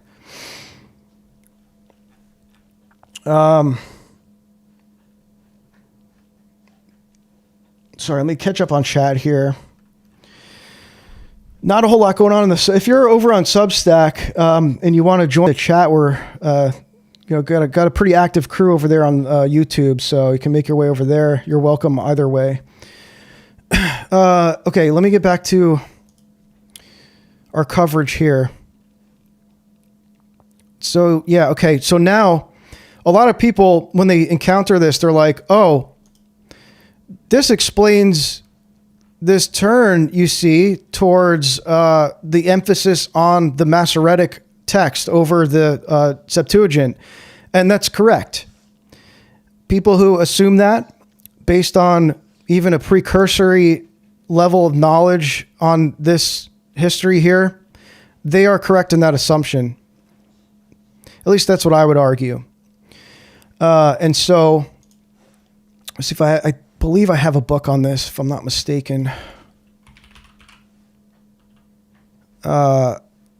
No, it's not in there. Yeah, it's kind of, a lot of this stuff is like buried in other books, but here, let me switch back over to give you guys something to look at.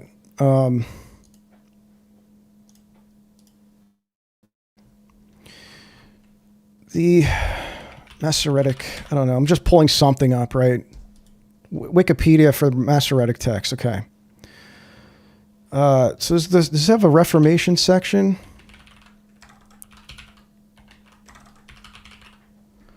Masoretic text is the basis for most Protestant translations of the Old Testament, such as the King James, early English Standard Version, and New American Standard. So all the major Bible translations for Protestants, it's the basis for the Old Testament is the Masoretic text. Some Christian denominations instead prefer translations of the Septuagint. Some. I don't know which. I would like to know which denominations. But that seems to be an outlier to my understanding. So, all right, I'm going to kind of just leave this up here or whatever, just to have something. But I'm going to continue reading here. But so first, we should understand the patristic context of this, right?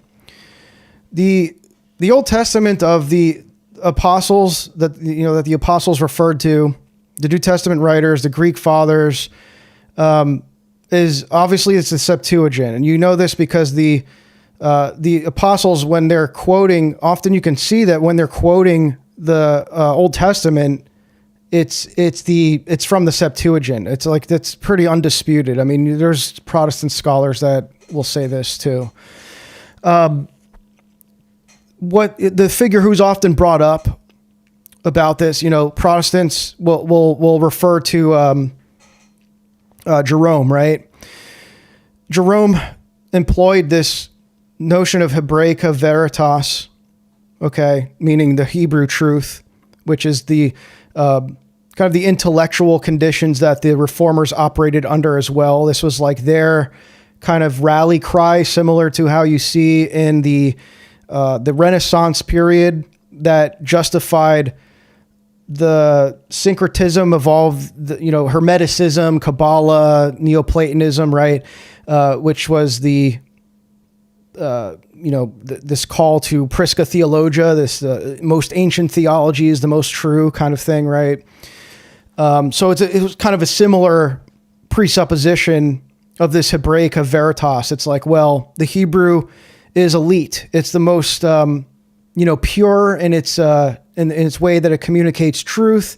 It's the oldest, so it must be the most true. It's the most uncorrupted, all this stuff, right? And maybe there's some truth to that, right? Maybe there's some truth to some aspects of that.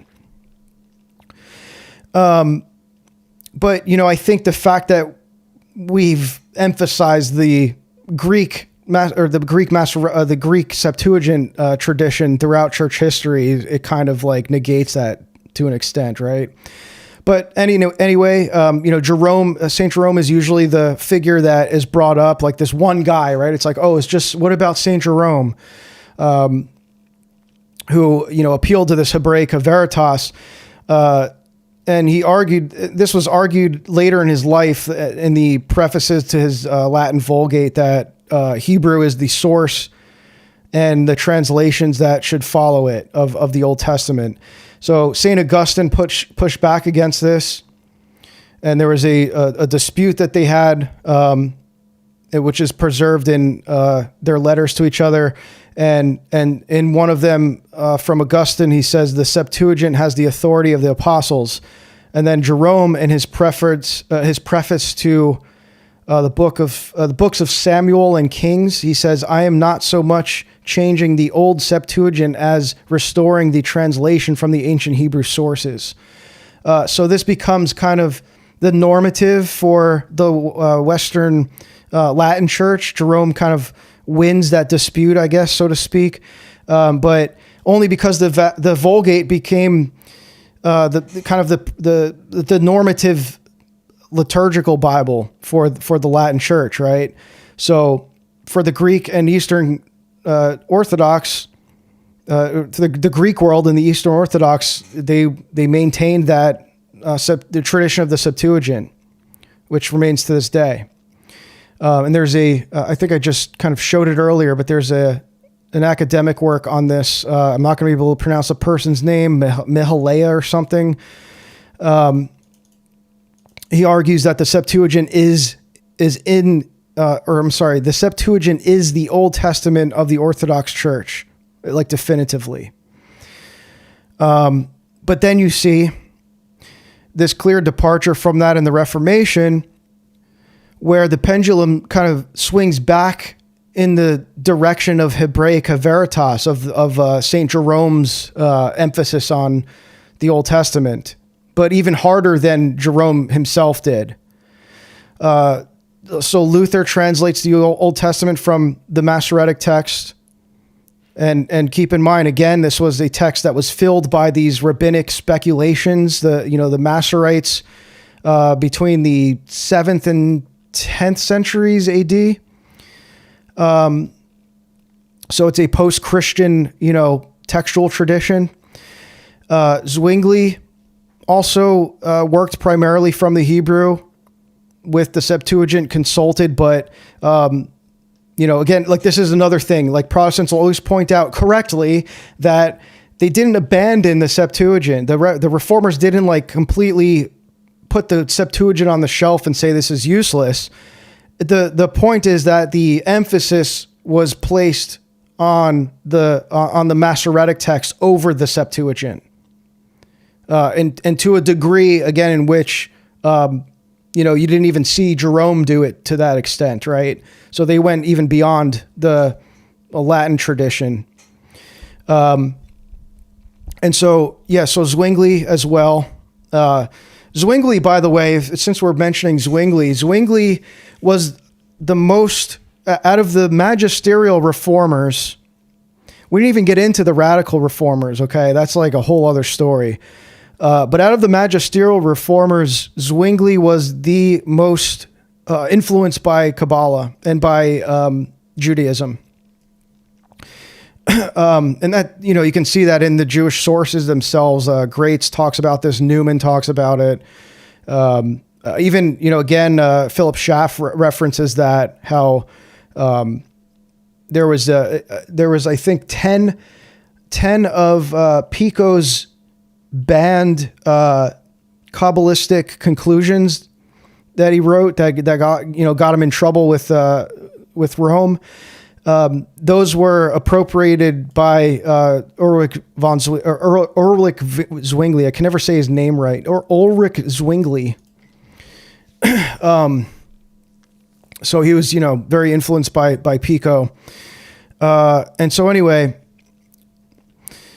the Septuagint, the Septuagint's the Bible that the apostles used. The Masoretic is a Jewish textual tradition. So even just with that, you can argue that this wasn't even disputed, right? It was like pretty much across the board. You saw this emphasis placed on the Masoretic text being being primary over the Septuagint. This was something, of all the things that the magisterial reformers disputed over, this was not one of them. This was something that they all collectively agreed that there needs to be placed this new emphasis on the Hebrew text in this translation work. You also see, I'm going to switch over to here, because I talked about this in this article. Do I quote, is this quote that I'm looking for in here? This is more about the, I don't remember if I included it here, but there's a quote. I'll read it from somewhere else. I have it. Yeah, it's not here. Okay. So this is from, this will give you an idea of how widespread it was, or some of the corruption involved in the dissemination of these Hebrew Bibles.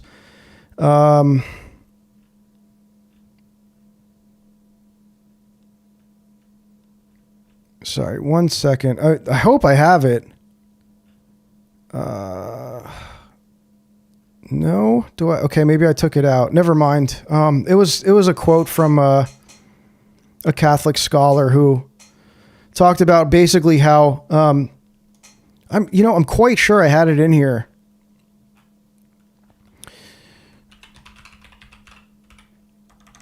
What was all that? Is there a formatting? Oh, I got to fix. Oh, that's okay. It's a comment. My bad. Okay, never mind. I'm just going to cite it off the top of my head, but essentially he was talking about how the Jews at the time were reinvesting their profits that they made in the spice trade into the newfound print industry, into the emerging print industry.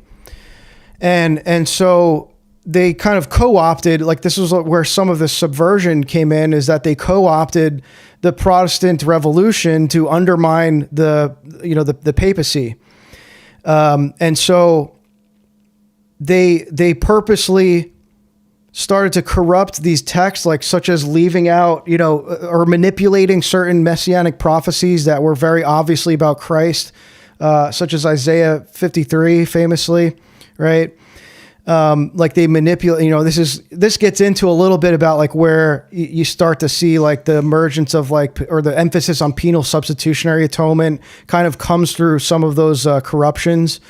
And so, yeah, that's kind of it in a nutshell. I'm again paraphrasing this quote that I can't find, but there was, at least this is from Philip, Philip Walsh, I believe is his name, if I'm not mistaken. Not Philip Walsh. It's something Walsh was his name. He was a, pretty notable Catholic historian, but he, you could argue this is Catholic is anti-Reformation propaganda, but a lot of the sources I have, they kind of they bolster that claim, I think. What's this here? The Hebrew Bible is more foundational than Christendom. Ditch Byzantine, come back to actual tradition of this is what I'm saying. The tradition of the apostles is the Septuagint. You want to follow the tradition of the apostles. Why is the Septuagint not the primary the tradition of your Old Testament in the Protestant Bible? That's not the return to the tradition you're talking about is a rabbinic tradition. It's not Christian, it's rabbinic.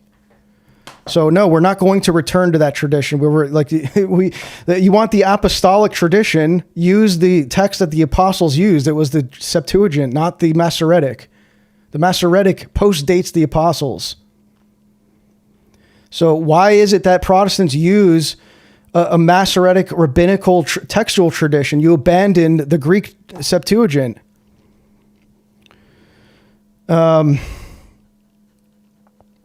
So yes, we know that. No one's like arguing that the Old Testament was originally written in Greek. We know that. It's a matter of a Christian translation, or a Christian interpretation and translation versus a rabbinical one. Okay, that's what we're talking about here. The church fathers, like, they didn't have this like pressing need to study Hebrew. They had, it was all like the apostolic tradition was embedded in the Greek textual tradition. So, again, this is something you don't see this until, like, yes, the Latins maintained, Jerome's, the emphasis on Jerome's Latin Vulgate, right? But you don't see the pendulum swing in such a degree in favor of the rabbinical textual tradition until the Reformation. This is a 500-year-old, innovation, if you want to call it that.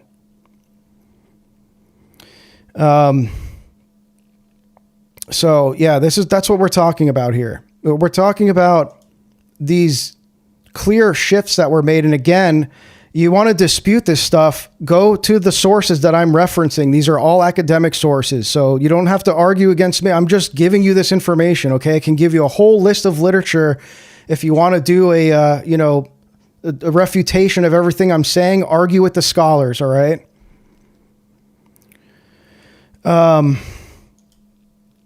So, all right, so that's the Septuagint. So yes, when people say that, they are correct in that assumption, whether they have the historical kind of like backing for it or not. That is I would say, correct assumption that had a lot to do with this Hebraica Veritas, the emergence of Christian Hebraism, and the kind of setting the precedence for Protestant scholarship.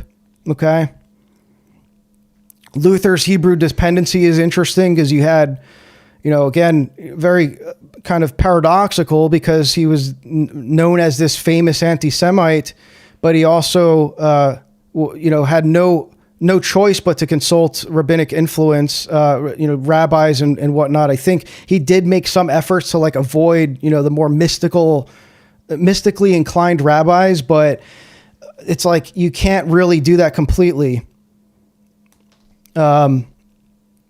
So you have, look, people reference like on the Jews and their lies, and what they always leave out is the fact that he wrote this, I think it was the second to last book he wrote in his life. So he wrote this when he was nearing death, after he spent his entire life, trying to proselytize, the Jews. So he grew in frustration for obvious reasons. I'm not saying he wasn't justified in his frustration. You spend your whole lifetime, trying to convert Jews to Christianity without doing it by force. And it's like, I'm sure that's quite exhausting.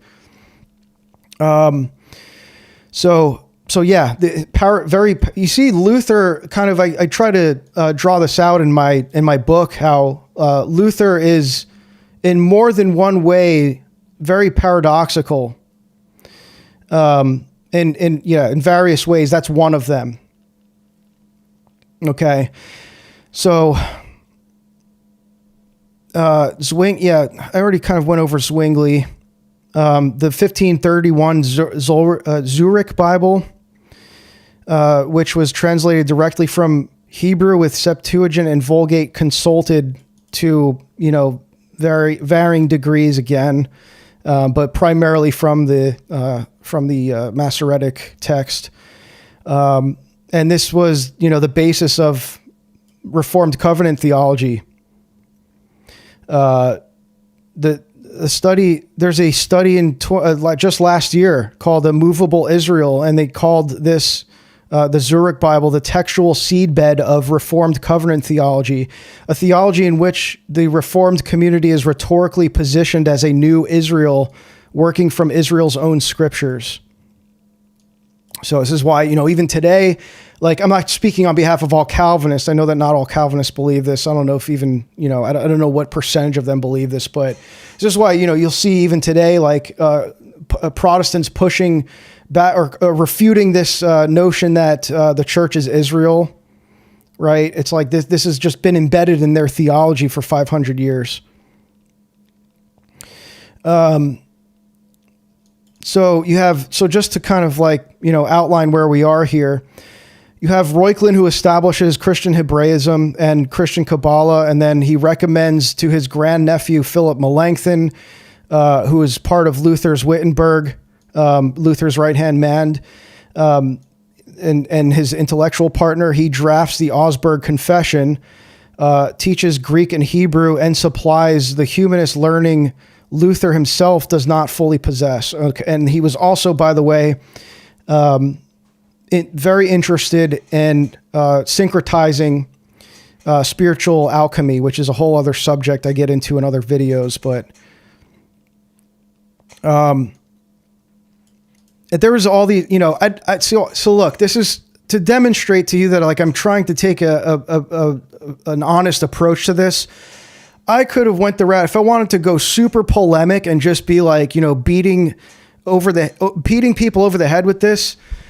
There's all this stuff I found about, like, in academic sources too, claiming that Luther was potentially a crypto Jew. And it's like, I'm not even going to go down that road. Like, I don't need to open up that can of worms. Like, it doesn't really, in my opinion, it doesn't, really matter, because you can see his sentiments on it, and you can just look at, that dialectic and that kind of paradoxical approach that he had. And it's just like, I don't know that it makes a difference whether or not he was a crypto Jew. I don't know.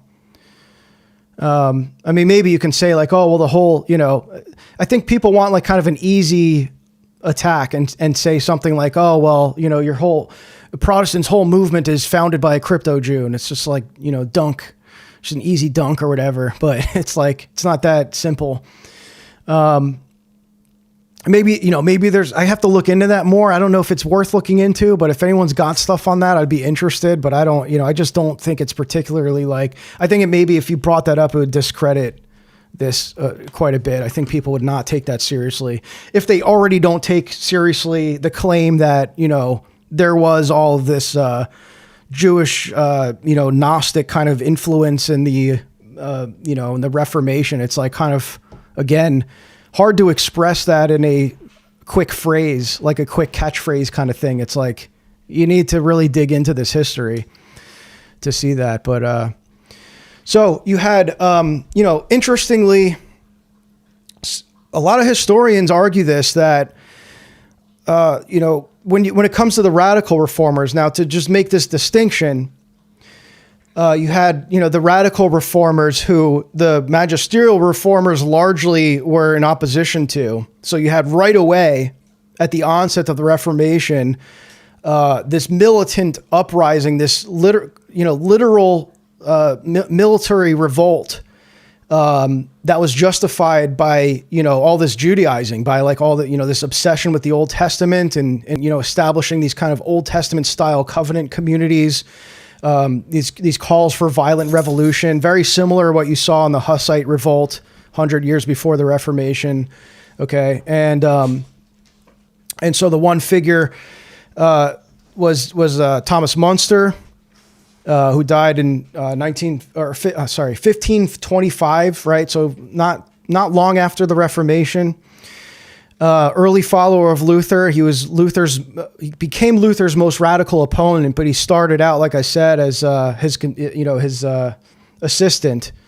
And in fact, he was radicalized. There's a lot. Look, this is a whole other rabbit hole. It's like you could read books upon books just on this.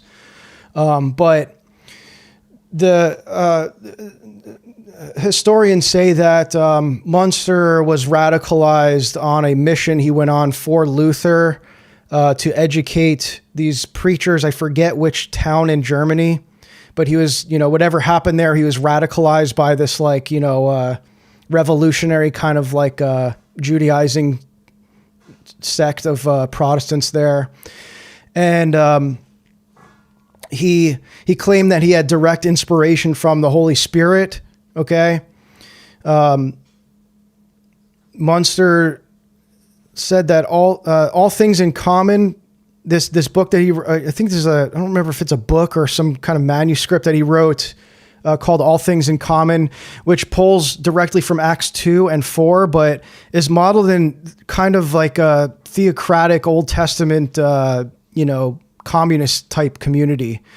And so he calls for this violent revolution against the princes at the Battle of Frankenhausen in 1525, same year that he died. And he's, there he's captured, tortured, and executed. So like I said, he was kind of a, unknown figure in history. He kind of got lost in the annals of history until he was revived by Engels in 1850 in a pamphlet that he wrote called The Peasant War in Germany. And it interprets him as like kind of this representative of he says a representative of a budding proletariat. There's all these apocalyptic influences of these, both the Anabaptists and the Munster Revolt.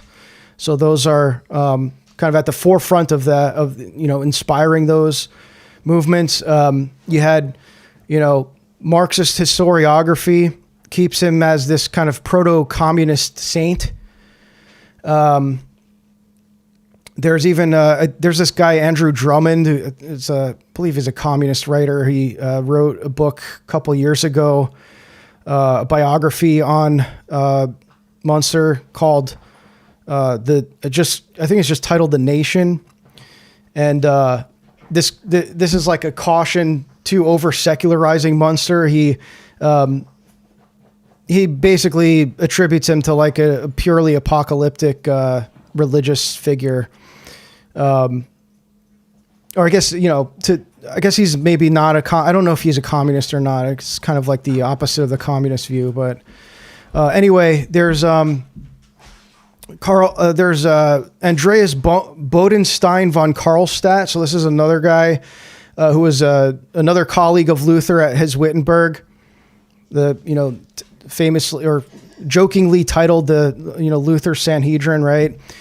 And he outpaced Luther into radicalism while he was hiding in Wartburg. He led the Wittenberg disturbances, as it's called, and was one of the foundational leaders of Protestant iconoclasm at the time.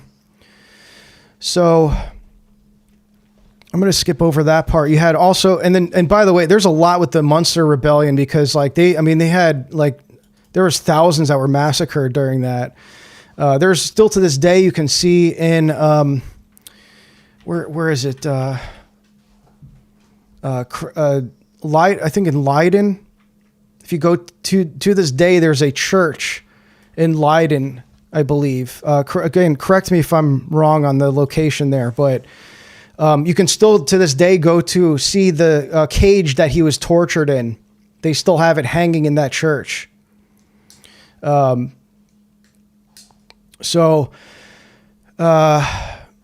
you have all this during the Munster Rebellion, because of the apocalyptic nature of it, you had it coinciding with the Anabaptist revolt, right? So it's both at the same time, both of these Judaizing revolts. You have all these figures emerging at the time, like these pseudo kind of prophets. Iconoclasm is very prominent during that time. They were going into these churches and just ransacking them, destroying all of the Christian images, whether they be, just iconographic depictions, statues, even crosses. There's a famous quote from Zwingli that's in, sorry, I just realized I'm still showing this text here, but I might as well go to it while I have it here. Zwingli here says that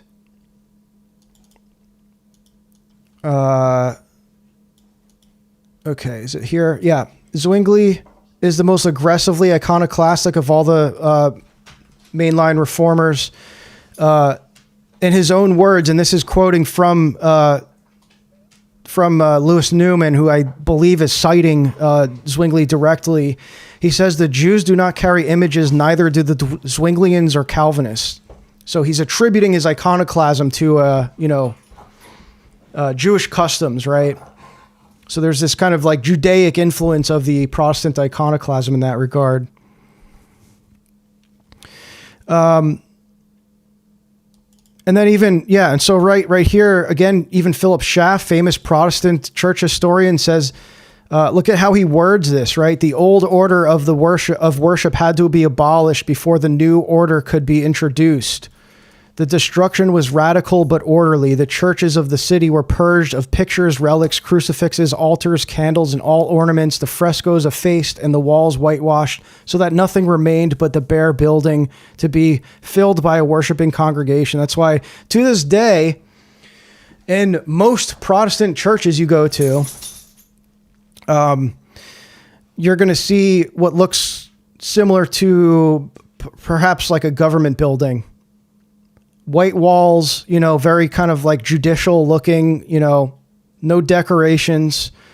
At the most, you'll maybe see a cross behind the pulpit, but it depends the denomination, right? Like if you look at, all these videos now at least on my feed on Twitter are emerging of it's probably just because of the current thing discourse and the engagements and stuff. But I always see the videos of these, what are they? Independent fundamentalist Baptists. I think even just regular Baptists. They have like almost like an aversion to having a cross in their church. Like that's even because to their credit, they're at least consistent with their iconoclasm to that degree. Although you can argue that they kind of make an icon out of the Bible at the very least. But that goes back to the iconoclasm you see in the Reformation period. They were toppling down crosses and destroying them because the cross is an icon. They thought of it as idolatry. Even though ironically, it's like that's one of the earliest examples of Christian icon veneration. And in the book, what's it, Michael Garton, and then if you read the Michael Garton book, Early Icons, that's one of the earliest examples he uses, is how the early Christians kind of adopted this like similar to like I think it was a Roman custom of like parading around a trophy. And the Christians took on that tradition and used the cross. So it's like that's an act of veneration. We think of veneration, or a lot of people, I guess, think of veneration as like specifically like kissing or bowing before the image, right? But veneration is really just honor, like it's an honorific treatment of the image, right? And so that is literally what that is. It's you're honoring the image by exalting it. So to even erect a cross is kind of like an honorific act of veneration to some degree. So yeah, you start to see, this is why I like, even though this isn't about specifically Kabbalah, although I've been able to tie it together a lot more fluently in my book. I brought this up in the article and it seems a little bit maybe detached from the rest of the stuff. It's just because I didn't fill in the gaps, but this is kind of what I was going for here.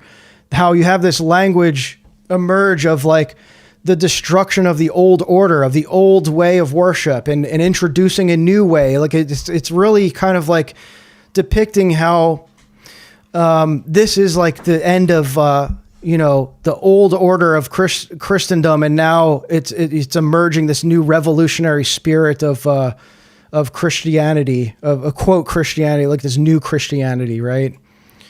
You can see here like the famous Beeldenstorm iconoclasm, where they were chopping the faces off of these saints. I don't know what saints these are. Probably maybe some medieval Catholic saints or something. And so I'll kind of like divert from the article here because I think maybe you guys are mostly familiar with that. So what I kind of really grazed over the radical, the revolution, the Judaizing revolutions. There's a lot of material on that. If you want to read E. Michael Jones' Jewish Revolutionary Spirit, he dedicates a whole chapter to the Munster Revolt, and then another. The chapter after that is on the Anabaptist revolution, and it's just like really wild, like how much Judaizing was, it really was like justified by all these kind of like Judaic concepts and, calls to action and stuff. But let me see here. Yeah. The Anabaptists were kind of almost like a precursor to what is it? They were Sabbatarians, but they were also kind of a precursor to the, why am I not remembering how to say it? Sabbateans. Okay. Similar. Sabbateans and Sabbatarians. Yeah. So Sabbatarians quite literally Judaizing and Sabbath keeping, right? Keeping Saturday as the Sabbath. That is textbook definition of Judaizing. So they were like militant about that. You had Andreas Fischer, Oswald Gleit, and Gerhard Hassel. These were the kind of primary figures behind the Anabaptist revolt. Okay. So yeah, you can look at the sources on that. I'm not going to maybe that'll be a whole other stream because there's a lot of stuff on that. But what I do want to get into, and I've talked about this a bit before, but now that we've kind of got the context of all that stuff, let me switch back over to again, I apologize for not a very visually engaging presentation here, but hopefully you guys are used to this at this point. More of an audio thing, I guess. Let's pull up, is it not Kilcher, Kroner? Oh, actually I want to pull up Elizabeth Einstein. I've talked about this book before. I've posted about it on Substack. Invaluable resource that I have. I have the physical copy of this, but this is the book, The Printing Press as an Agent of Change. Ties a bit into what I'm talking about here. And so this is look, there's been scholars that have argued against some of this, but she had a really great expansive knowledge of how the esoteric traditions relate to this stuff. But because you can see she's referencing here Francis Yates. Francis Yates compares the elevation of the magician to that of the artist in a manner that suggests how the acquisition of letters and learning affected both. So kind of like, right, referencing this whole emphasis on like this presupposition of a ontological power that the letters have, like the acquisition of like all this kind of word mysticism. Have you read the life of the child martyr Gabriel? Oh, Gabriel of Bialystok. Yes. Mentions black Jews cult who marry. Yes, I have. I'm trying to remember if I wrote something on him or maybe it was just a thread. I don't know if I published an article, but yes, I'm familiar with St. Gabriel of Bialystok. St. Gabriel, pray for us.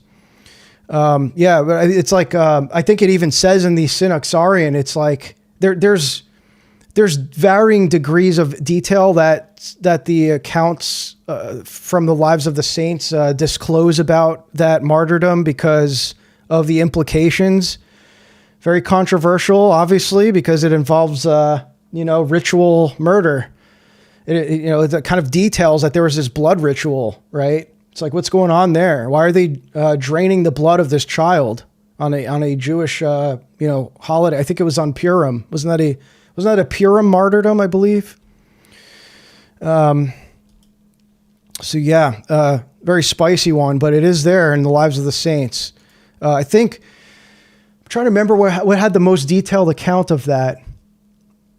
There was one online, but I think it may be in the I have 7-volume physical copies of the Synaxarion that I think I might have read more details on it there, because they don't hold back in that one. That was published on Mount Athos.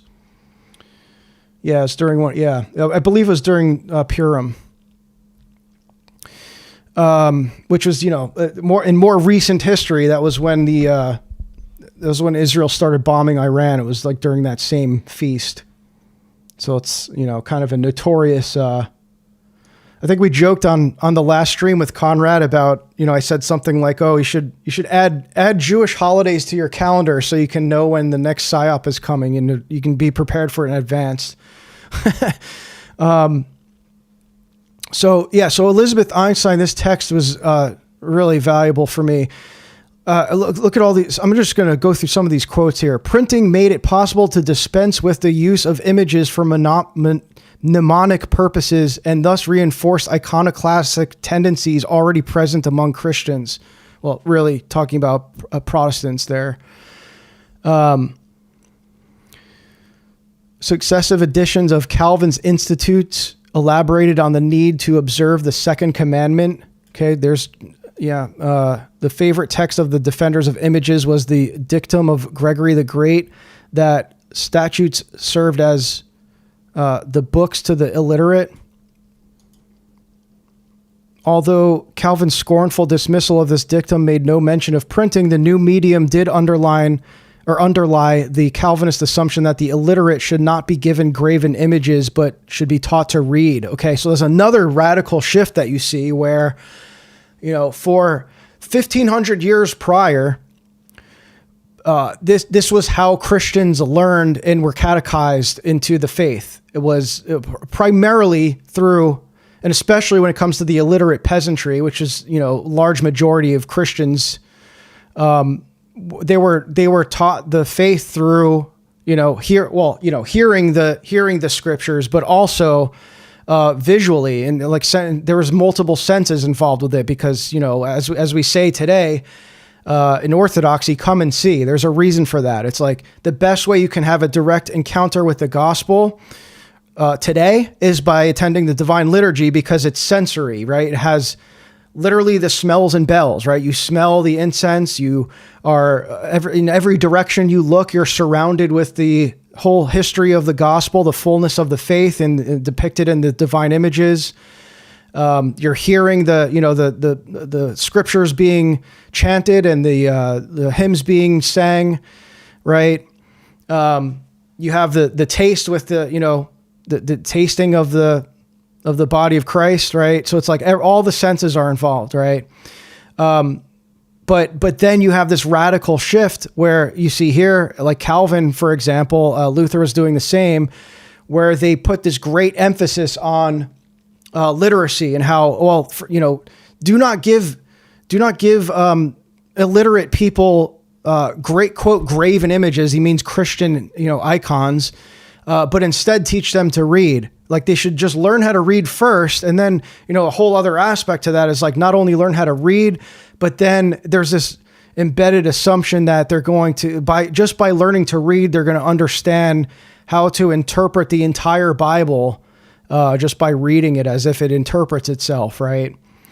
And so this was a huge turn. Like this was unprecedented, obviously. Like we all kind of like know that about the Reformation, that it became kind of this new approach to, like it has this kind of underlying presupposition that literacy is necessary.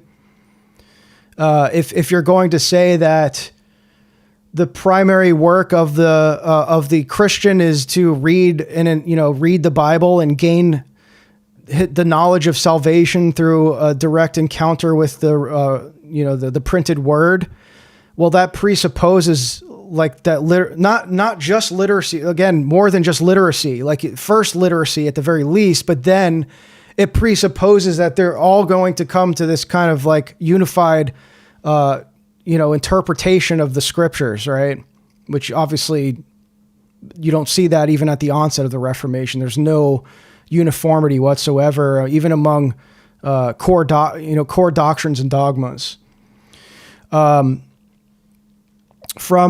then this is an interesting quote. In this light, it may seem plausible to suggest that printing fostered a movement from image culture to word culture, a movement which has more compatible with Protestant bibliolatry, so worshiping of the Bible, and pamphleteering than with Baroque statues and paintings sponsored by post-Tridentine Catholic Church. So she calls it a cultural metamorphosis in that regard.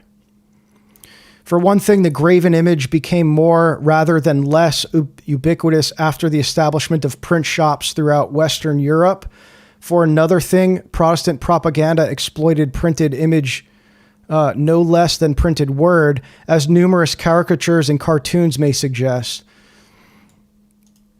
So you see this replacement of, there's what Kroner calls the linguistification of the sacred. Now, this is where it gets really interesting. I'll cite a few more quotations here from Eisenstein while I'm here. And if you're wondering about that name, I don't know. Go do an early life check if that matters. But, for this purpose, it's like I'm already consulting these Jewish sources. So this was a great quote here. Unlike the Wycliffite, so the followers of Wycliffe and Waldenesian heresies, Lutheranism was the first child of the printed book. And through this vehicle, Luther was able to make exact, standardized, and ineradicable impressions on the mind of Europe. For the first time in human history, a great reading public judged the validity of revolutionary ideas through a mass medium, which used the vernacular languages together with the arts of journalists and the cartoons. And so, in many ways, also for the first time in human history, what you had with the emergence of print culture was that these heresies were now typographically fixed into the mind of Europe, essentially. So you had the mass dissemination of these heresies that in the past, would be settled through a council or something, like they'd be squashed in a way that it would delegitimize them from spreading further. And that's not to say that, for example, like the Arian heresy was stopped in its tracks, like completely, right? But, you had it basically spreading in a way that it was limited because it was all word of mouth at the time. But with the onset of the printing press, now you had more of like a permanent installing of these heresies in the textual form, and there was nothing anyone could do to stop it. And it was disseminated alongside, the Bible and all of these lexicons and grammars and stuff, right? And also with the Kabbalah and Talmud and all that. So that I think is an important point to make, is that that's like what in many ways what enabled this Protestant revolution to spread to the degree that we have today, where, this is why I call it the most, the longest ongoing revolution in history.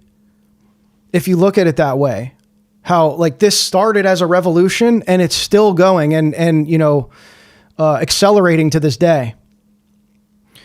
Now, if you want to get into more modern stuff, it's like I've said before that, similar to what Eisenstein's arguing here, is that Protestantism was birthed by technology, that is, namely Gutenberg's printing press, and it will be destroyed by technology, which is AI, which we're seeing start to happen now, as we're seeing like Protestants consulting AI, like for debates and People finding just from like asking AI basic historical questions about church history that, it doesn't align with what they've been taught, things like that.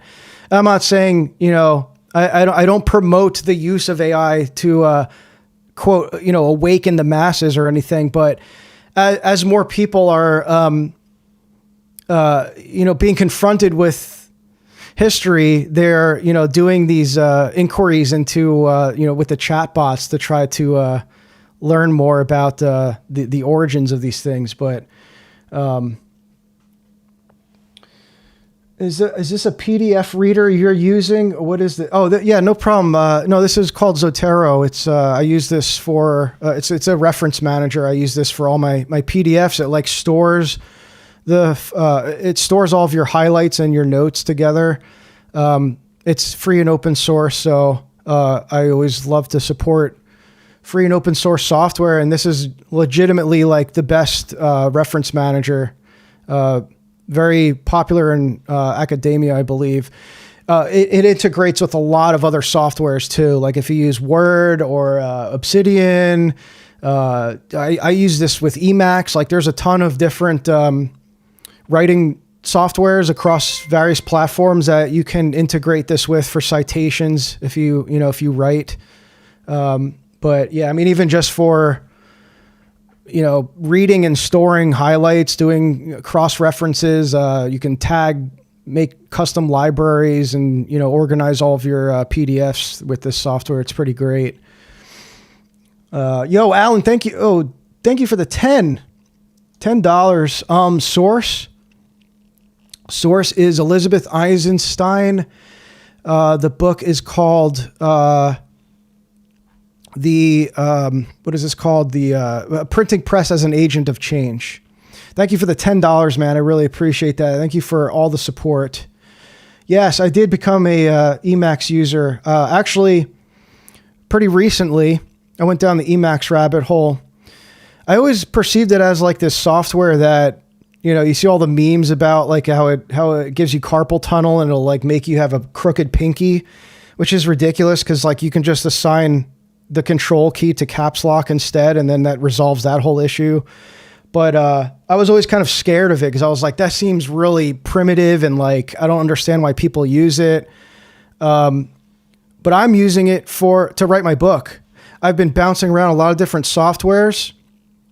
I went from Obsidian to Scrivener to Word, back to Scrivener, back to Obsidian. And I was just like, I'm tired of this, man. It's like a lot of work to import everything and to reformat all the citations.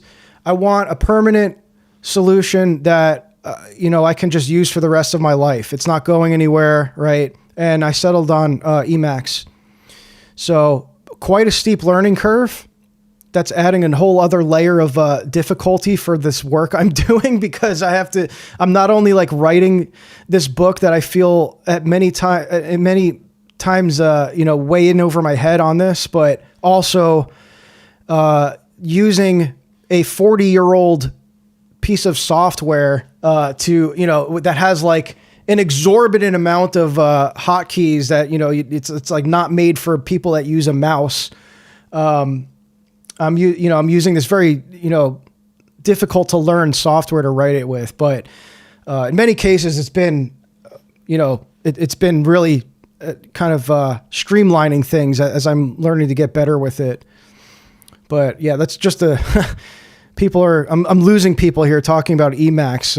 It's a very nerdy thing, but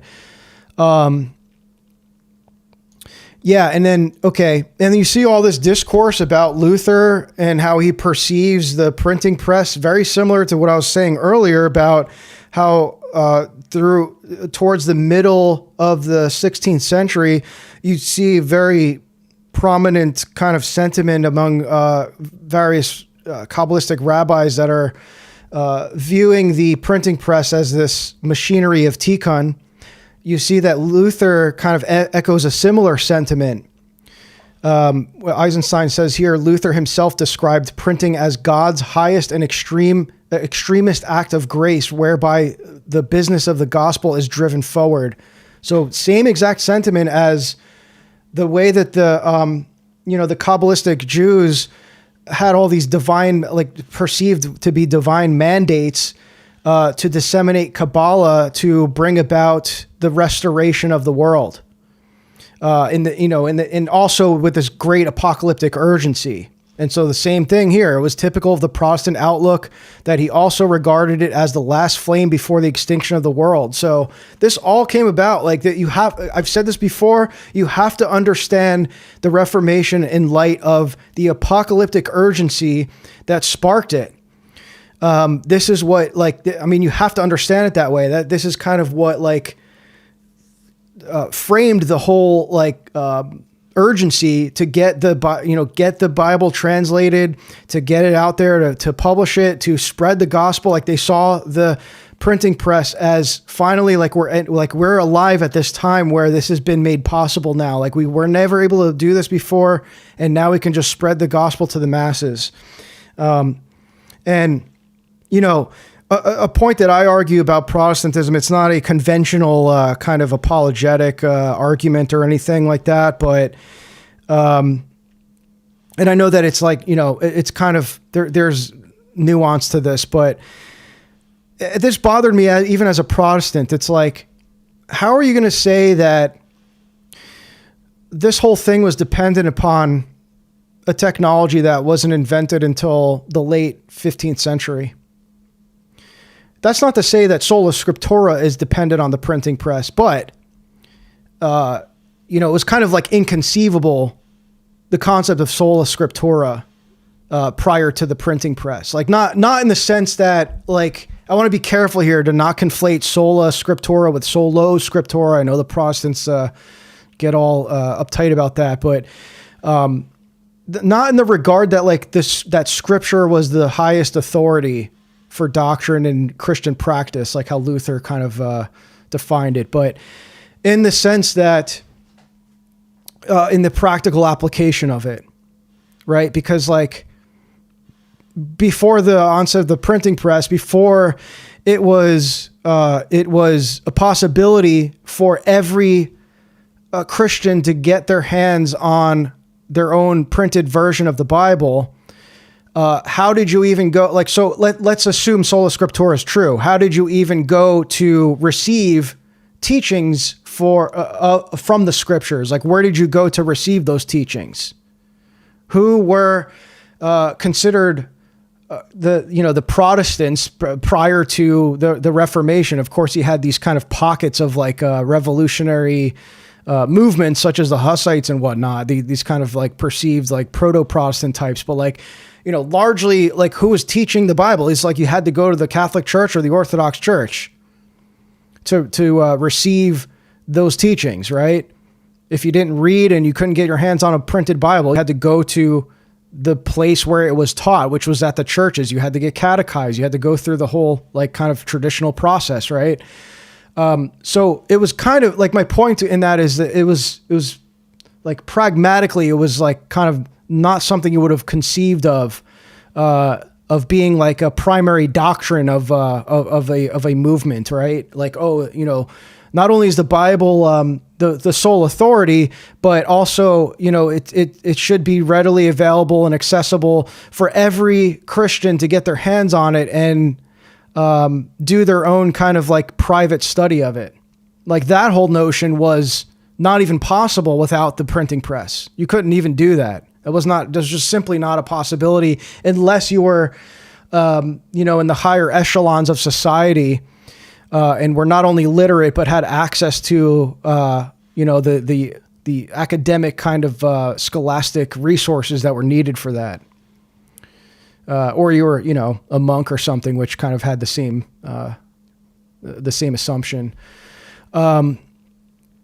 So yeah, that's where that kind of comes from. It's that's where that sentiment comes from that Eisenstein's referencing here, that, print technology, what made the Reformation possible, that Lutheranism was the first religion that was born of a technology, right? So fully dependent on this new mass medium. So, interestingly, what you see emerge from this, from this kind of new presupposition you have this kind of notion of like cosmic redemption through mass print. You have you have mass spreading of salvation through people being able to access the Bible and interpret it for themselves. So both the Jewish and Protestant world kind of intersecting in that regard. And then, this notion of the linguistification of the sacred, as Kroner calls it, which let me pull up that text now. This book is called The Reformation of the Image. Fantastic book. This is it here. Joseph Leo Korner. And so here he says kind of what I was just saying here. Before the Reformation, the sacred had been constituted by material, social, and institutional divisions that cordoned it from ordinary life. With the advent of a word religion, which linguistified the sacred as a set of belief statements, the contents of faith were opened to everyone, always and everywhere. Soon, however, new divisions rose around the beliefs themselves, which made them hermeneutically off limits to the minds responsible for holding them. Okay, so kind of like a similar idea that he's echoing here. But I was fascinated by this term that he gave it. I don't know if this is his term or not, but the linguistification of the sacred.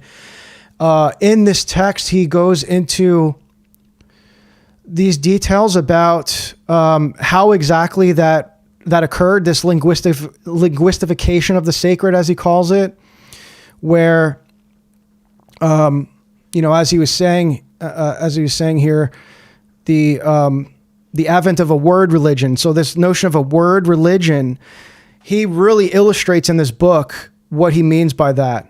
If you don't already know, like if you just by reading that word religion, if you're like, that's a great like phrase to encompass the Protestant religion, a word religion, he illustrates this in a way that was like kind of shocking to me. Like I didn't know any of this stuff about the Reformation, and this all relates here. I think this kind of is like how everything that I was mentioning, you start to see it culminate here.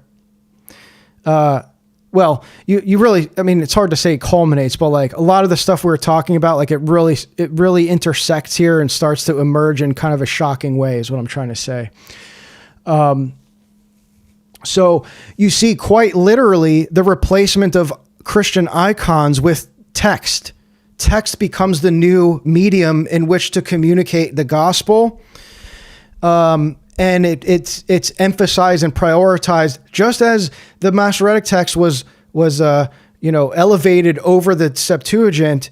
You have the text itself replaces in probably a more drastic way than the Masoretic replaced the Septuagint. Replaces the tradition of Christian icons to communicate the fullness of the faith. Okay.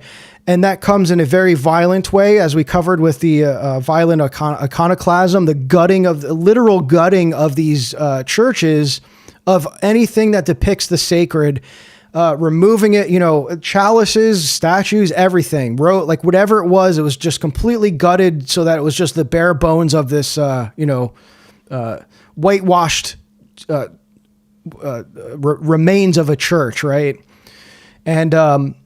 And so what happened was, you see, pretty immediately after iconoclasm emerged, it didn't eliminate the sacred image. It just simply relocated it to the letters themselves, like to the text. Okay.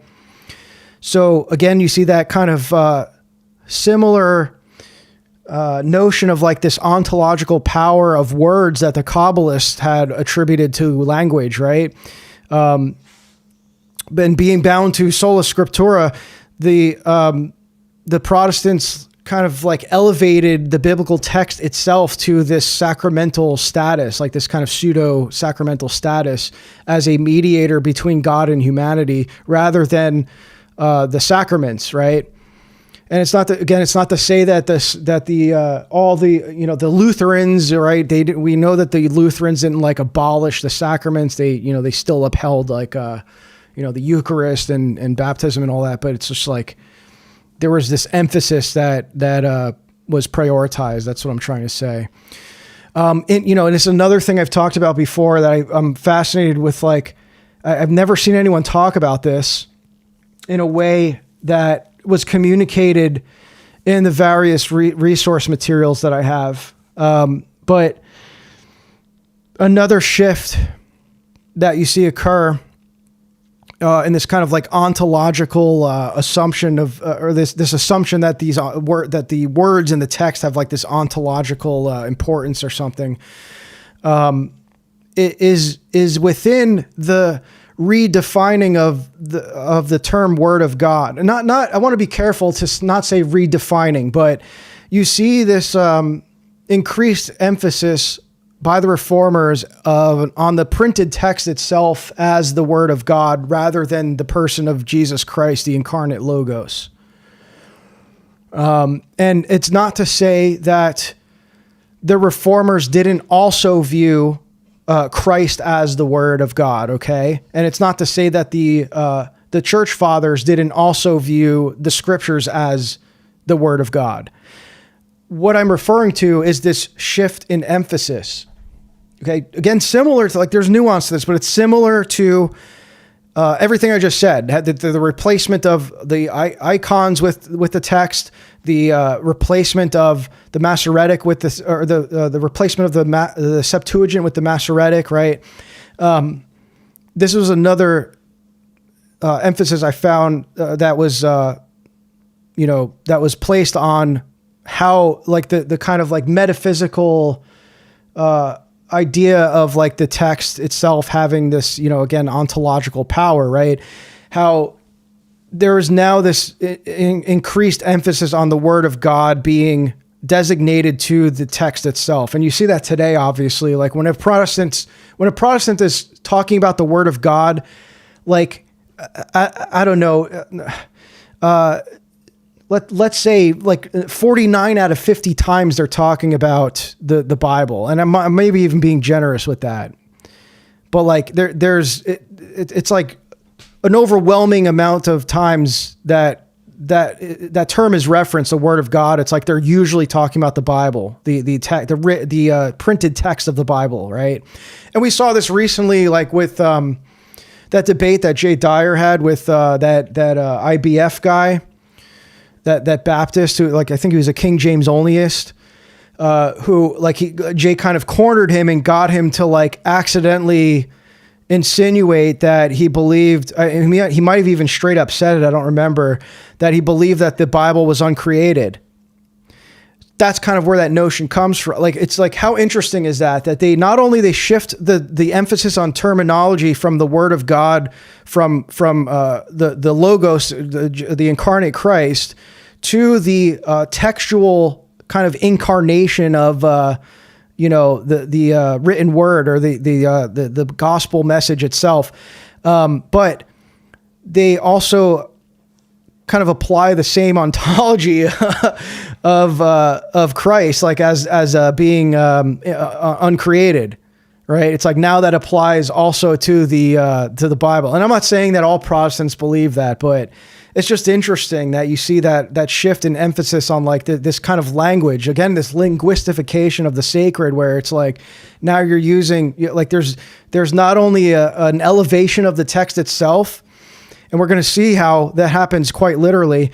But also in like this is kind of, you can argue this is like where you see the word concept fallacies start to emerge, where it's like now they're redefining these terms to have, to take extra importance on a thing that they once, that they previously, didn't emphasize. I'm trying to be careful with my wording here to not say it was like there was a total replacement, okay? Because that wouldn't be fair, but again, you can just see this today, how it's always the word of God is the text of the Bible, according to Protestants. It's like almost never referred to the Logos, the incarnate Christ. So So what you see is there's like really interestingly, you start to see actually how that manifests materially. And Kroner argues in here, let me see if I can find it because I didn't have it highlighted for some reason. One sec. Thank you for the Punished Whirl Gig. Thank you for Whirly Gig. I always get your name wrong. Punished Whirly Gig. Thank you for the 5, man. Appreciate that. So many similarities with Islam too, both the iconoclasm and treating the Bible in a way that Muslims treat the Quran. Yeah, I was actually about to read a quote in relation to that, but I just did the search and I lost it. Hang on a sec. So this is what I wanted to show.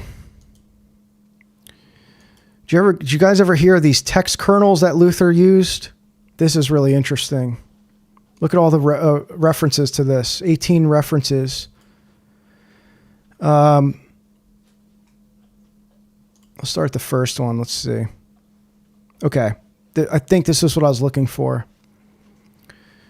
So he gives all these examples of early Lutheran churches that, like I said, after they were completely gutted of all the Christian imagery, of any kind of semblance of like it being a church in the past, it's like they just, had a total renovation and white-walled these churches. What they did was replace, in some cases, not in all cases, there's like just, some prime examples of this that he gives, but quite literally replacing the images with these textual inscriptions of the scriptures on the walls, on the altars, right? They start to like make all these like textual written symbols of the scriptures. Okay. Almost like live, laugh, love. It's like it's just interesting. I draw a lot of like parallels that I wouldn't like argue in a kind of like academic way, but like, you can, how you can like kind of tell if someone's a Protestant, if you're in their house, for example, or you see them maybe like on a webcam and you can see in the background, instead of an icon, they have like a Bible verse on on an image, like a framed kind of like, a picture or something, but it's just text and it's like a Bible verse. It's like, you see that today. This happened at like during Luther's lifetime. The Lutherans were going in these churches and just like renovating them and replacing the Christian images with inscriptions of the scripture, with just text. Okay. So you went in there once before when you could be a child and be completely illiterate, and you can get the fullness of the Christian faith by just simply gazing upon the icons. And that was just now replaced with like, you had to be able to read. Sorry, but you want to like know what that inscription is about. You have to be able to read it and then also parse what it means in the full context of the Bible, right?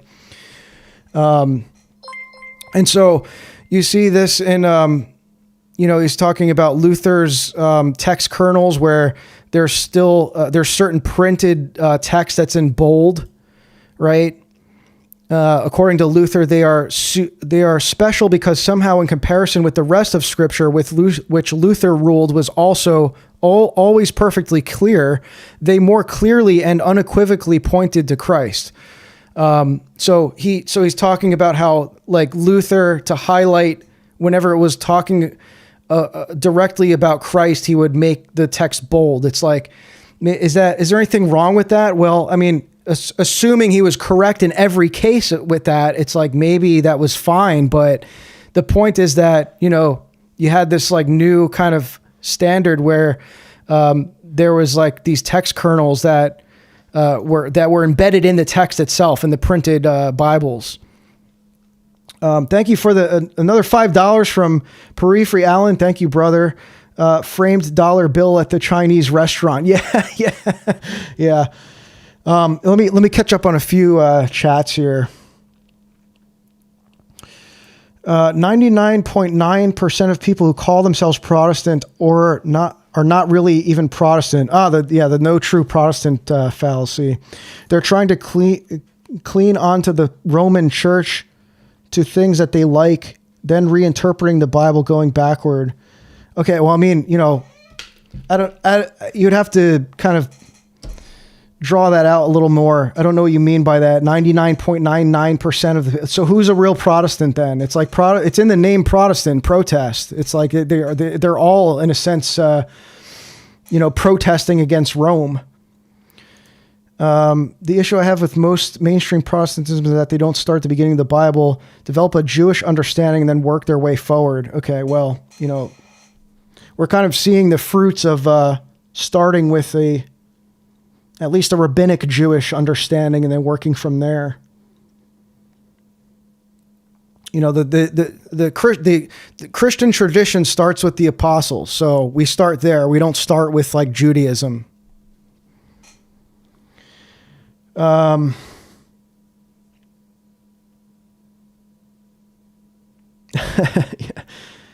Munster is a very peaceful protest. Calvin News Network. Yeah. It's a very peaceful protest. Yeah.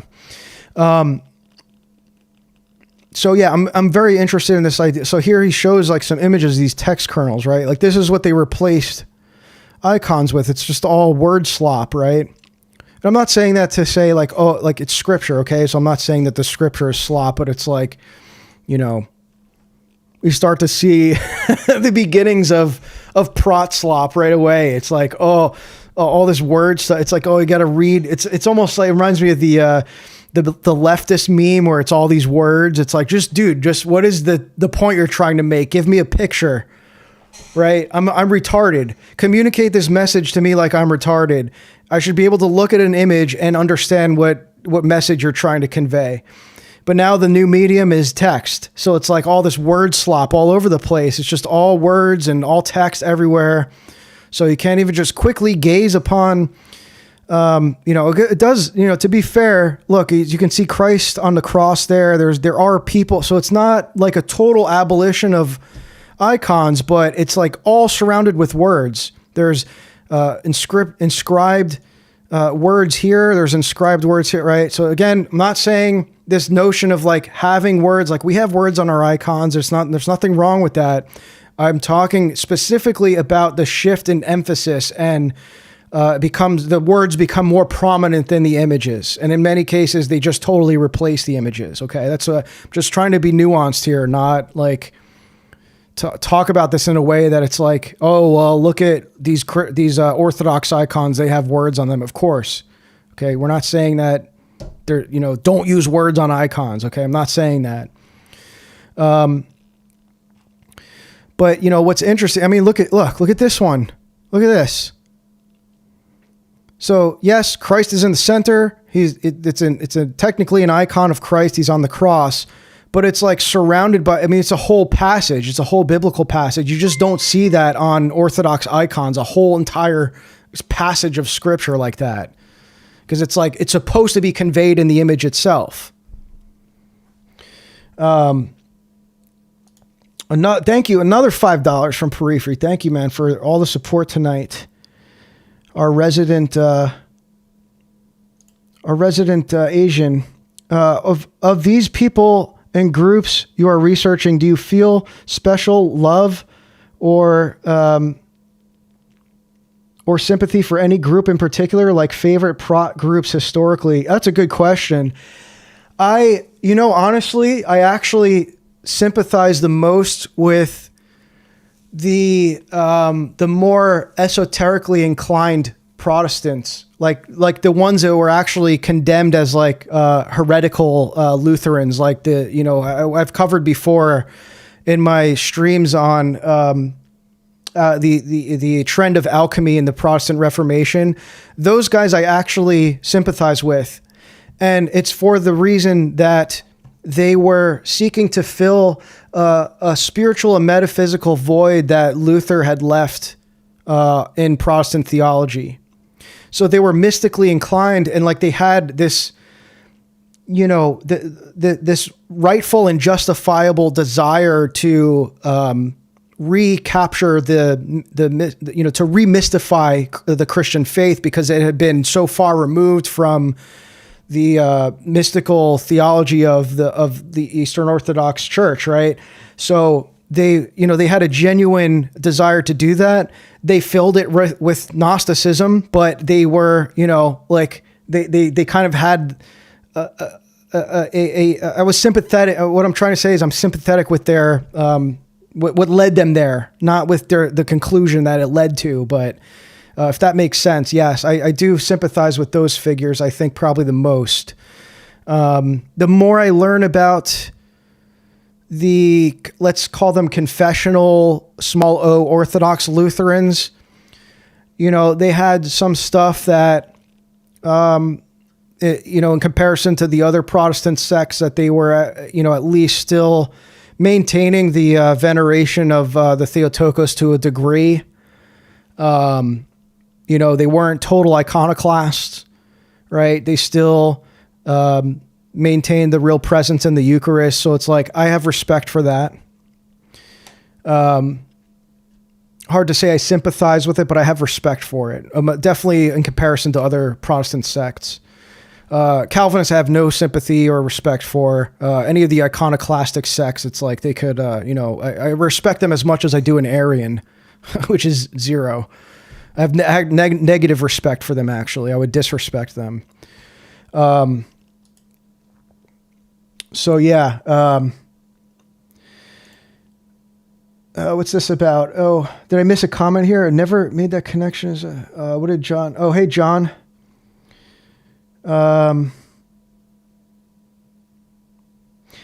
Yeah, is this what you're referring to? I think we're going back to images now that the kids are no longer able to read. Yeah, I mean, look, this is what I'm saying. It's like that whole aspect was gone largely. Like children, not forget illiterate adults, but like children who were even, like if they had the privilege to learn to read, children were not able to now be taught and catechized the fullness of the faith. It's like that was just kind of like, oh, well, you got to learn to read first, and then we could teach you the Bible. There was kind of an abolition of catechism, like to a large degree. So that too, that had a huge impact. So yeah, with the spiritual alchemists saw, it was to like kind of replace all that stuff that had been removed, like justification by faith alone. Like the Lutheran soteriology played a huge role in that, like because that was the void they were seeking to fill spiritually and metaphysically, was like to understand and kind of conceptualize the mechanism, the metaphysical mechanism in which the process of rebirth occurs, right? So that's what justified like all the spiritual alchemy that flooded in during Luther's lifetime. Every major reform movement of Christianity in history has further de-emphasized the pagan elements and emphasized the more Judean aspects. Yup. Mystery rites, images. You're going down that road. Oh no. Well, that's you were right. You were right at first, but then the conclusion you led to is a little like images, idolatry. Yeah, I don't know about that. Heroes, saints. All. I'm not sure. I'm trying to parse what you're saying there. I'm not. Whatever. Maybe I'm reading. Maybe I'm retarded. I probably am. Okay, let me move on here because I'm getting confused by the chats. So yeah, this whole thing about, the text kernels, the writing inscriptions on the wall. There's something I don't have it highlighted here, but I mean, look at this weird, like Father Seraphim Rose talks about this, like how the iconography is just like totally innovative. I mean, you see this during the Renaissance, like the Catholics started to do this in the Renaissance. You see this really different, like departure from the iconographic tradition. Like, what is going on here? This is Lucas Kranich, the elder, at the crucifixion on his horse. He's like there on Golgotha. Like, what is this? It's just completely fantastical. So these guys start to kind of like write themselves into the iconography, which is really telling. Yeah, this is a really interesting book. And this is interesting here. Reared as a Lutheran and launching his academic career with a study of positive religion, Hegel was steeped in a Christian dogmatics of the word. Before him, during the 3 centuries of bloody confessional conflict that ravaged Germany, Lutheran theologians wrestled centrally with the power and frailty of verbal testimony. In their view, God's word transmits only Christ, yet Christ and him and with him is his external transmissions are not what they seem. This man, whom the centurion beheld, manifested the Son of God, not just poorly, but altogether negatively, as we've seen. Okay, so maybe a little out of context there, but more images here. Very new style of, I mean, kind of more in line, I would say, with like Renaissance iconography, but you know, you just start to see this new kind of iconography emerge. But what I wanted to read, I'm getting a little sidetracked here, but what I wanted to read from with this text in particular is, I'm trying to find it in my notes here.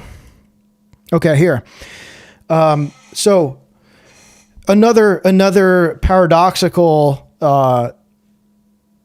view of Luther was his both tolerance of iconoclasm and his condemnation of it, right? So there was a little nuance to Luther's position because he didn't like take a negative approach. He tolerated it, but he also was very cautious of it. And he warned Lutherans to be very be very cautious with their use of icons. He had this idea of,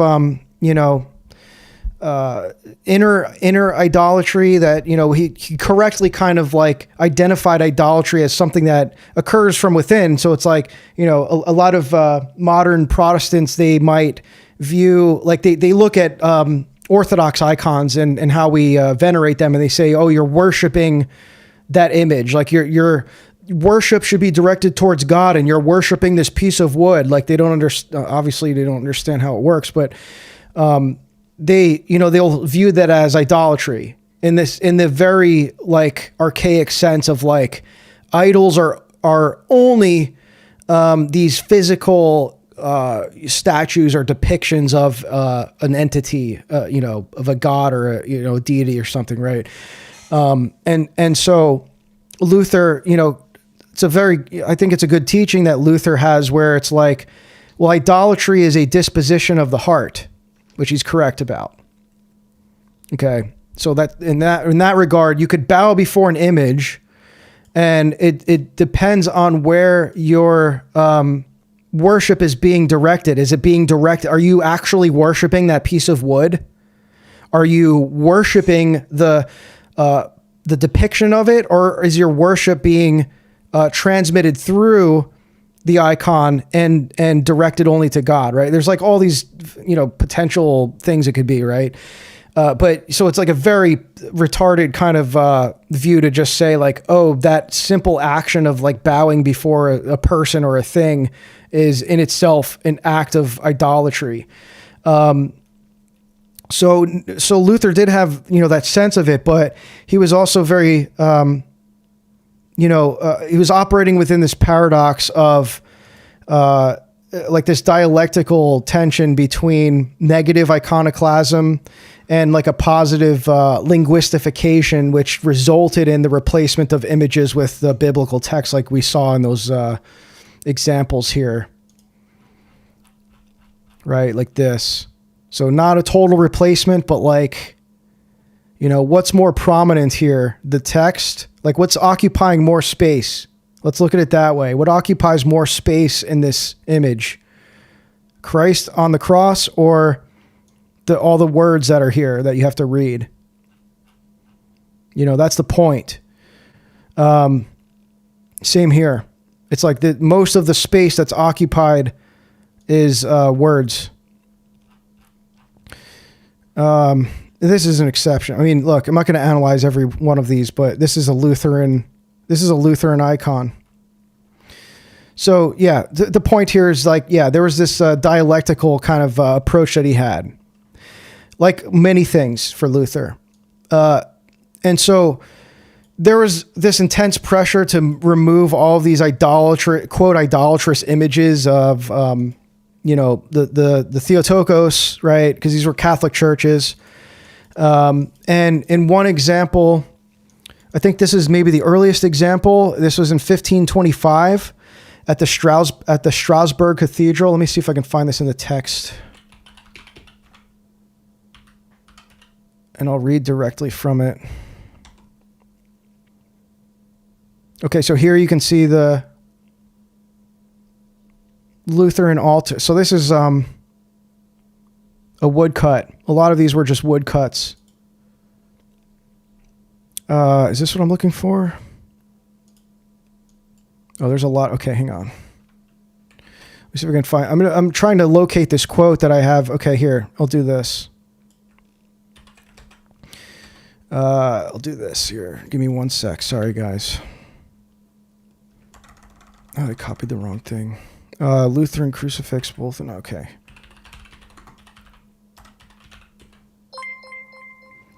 Okay, here's what I wanted to quote. The Lutheran crucifix is both an icon and an iconoclasm.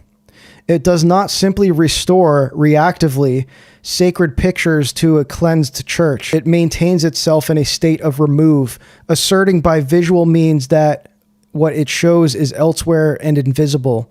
Yet at the same time, it dialectically cancels its appearance. It also stubbornly stands there. I have learned to call this mix of having images and having done with images iconoclash. Oh, that's a good term. This guy's great with words. Thank you for another $5 from Punished Whirligig. Thank you, brother. According to their logic, if they do the Pledge of Allegiance, they're worshiping the American. Yeah, exactly. Yeah, that's the classic example of that. And if you're consistent with that position, you'll say, well, that's idolatry too. So at least, I give credit to, like I was saying before, I almost will give more credit to the iconoclasts that are at least attempting to be consistent across the board with their iconoclasm. I don't think they actually are, but they at least are, they think they're making that effort. And who knows how honest they're being. It's like, oh, dude, you're going to tell me you're the only one at some kind of patriotic event where you're not putting your hand on your heart, you're sitting down in protest to the saluting of the American flag. You're telling me that you're that guy? Okay. Thank you for referencing that, user jury. Yeah, I do have that text that I think I mentioned it in the beginning. That is a great text. Kenneth Austin. Yep, I have that one here. Jews and the Reformation. This is a fantastic text. Yep, I have a bunch of highlights here on Christian Hebraica that we were talking about earlier.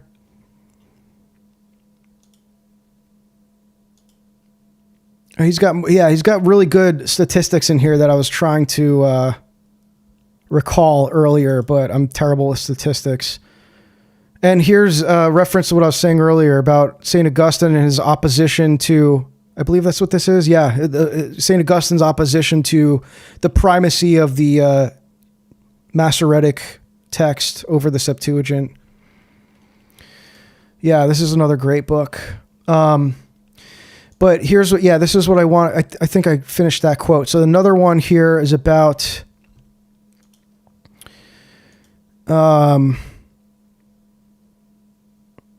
okay, I'm not going to be able to find this. I'll just read it because I already have it here. But we talked about this church, the cathedral in Strasbourg, okay, that they replaced the icons of, so they replaced an icon of the Virgin Mary, and they replaced it with a blue tablet inscribed with the words Gloria in Excelsis Deo. So it's look, again, it's not like the words they're using, the phrases they're using are like there's anything like, like improper about. I mean, it's the usage of, it's how what they were doing, the replacement of the images with the words. It's not like there's anything wrong with Bible verses, right? It's not what we're saying. It's just that they replaced they replaced the images with Bible verses, with literal textual Bible verses. In another instance, during March of 1529, parishioners of Old St. Peter's Church in Strasbourg carried out this new hallmark Reformation aesthetic when they covered the church with church walls with writing in the place of images and saints. So you start to see literal replacement of the icons with inscriptions of biblical passages on the walls, like literally writing on the walls. And then throughout the 1530s, this continued. The church interiors throughout Protestant lands were saturated with the textual icons of the Protestants' New Word religion. And so this turned, I'm giving you guys I'm kind of reading from my own writing here. I'm trying to mix it up a little, but I'm reading a lot from my own writing in my yet to be published book. So thank you for all the support, because I was very hesitant to put this out there publicly, but here we are. So this effectively turned these buildings into these giant, like the church buildings into giant inhabited books. You go inside, and instead of, again, getting the visual depictions in iconographic form, you're not having to read the walls like a big Bible, okay? Literally turning it into a big Bible that you have to read the walls. And so this was a systematic replacement of images with wall-to-wall scripture. And it wasn't limited to Lutheran churches either. You see this throughout Calvinist and Zwinglian territories, as Kroner notes in the Reformation of the Image. And then, interestingly, Reuchlin explicitly stated, this is kind of a famous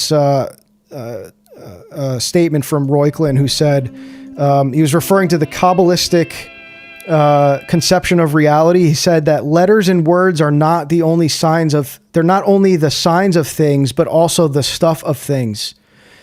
And then you similarly see in Protestant culture, as Kroner notes, words acquired the status of things by their aggressive material inscription. Text kernels were everywhere to be seen, and they served as much decorative as communicative function. So again, that ontological assumption of the power of words, like that replacement of words over images. Thank you. Oh man, another very generous and epic contribution from some guy online. Too much. Thank you very much, man.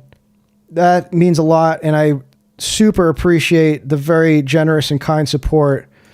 Love from the Discord bros. Let's go. Oh, are you okay? I know, dude. Wait, is this okay? I know who you are. Thank you. This bro keeps changing his YouTube handle, and I can't even keep up with all these handles. He's trying to keep the feds on their toes. I like it, man. Thank you very much, brother, for the $50. Very, very generous and appreciative. And shout out to the Discord bros. I appreciate all you guys on Discord. Yeah, these are really good. I mean, if you guys get anything out of this, like, at least I hope that I'm providing useful resources for you guys if you're interested in this subject, because they're kind of hard to find unless you're kind of in this rabbit hole, I guess. Not sure if you addressed it, but have you read the Confession of Patriarch Dositheos of the Jerusalem? Yes, I didn't address it, but I did quote it in this exact chapter that I'm referring to that I wrote. Yes, I did reference that. And I don't even remember if it was Dositheus? Yes, I did. Yep. That's exactly what it was. And I think there was another one that I might have referenced regarding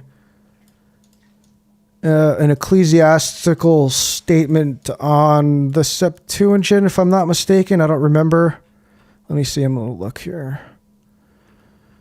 I'm looking at the wrong. It'd help if I pulled up the correct chapter. Here, you're going to hear me do my my retarded Emacs hotkeys. Let's open the correct buffer here. The only reason I'm not showing the text is because, like, you know, it's a rough draft, and I'd be giving away too much from my book. So I gotta give something for the people that are gonna buy the book. Hopefully, if I can ever actually publish it. Okay, so let me go to the correct chapter here. This is in chapter 2. Yeah, this is from. Where is it here? Oh, I can't even find it, man. I'm not going to take up too much time trying to find this stuff, but yes, I did reference that. Did another donation? Yes. Some guy. Yes. You know it. Yeah. Thank you, man. Yeah. I got you. If you ever read Operation Gladio, yeah, we did. I don't know if you were here for that, Chris, but I actually had Jay Dyer on to talk about that. We read that book in the book club last month. It's a fantastic book.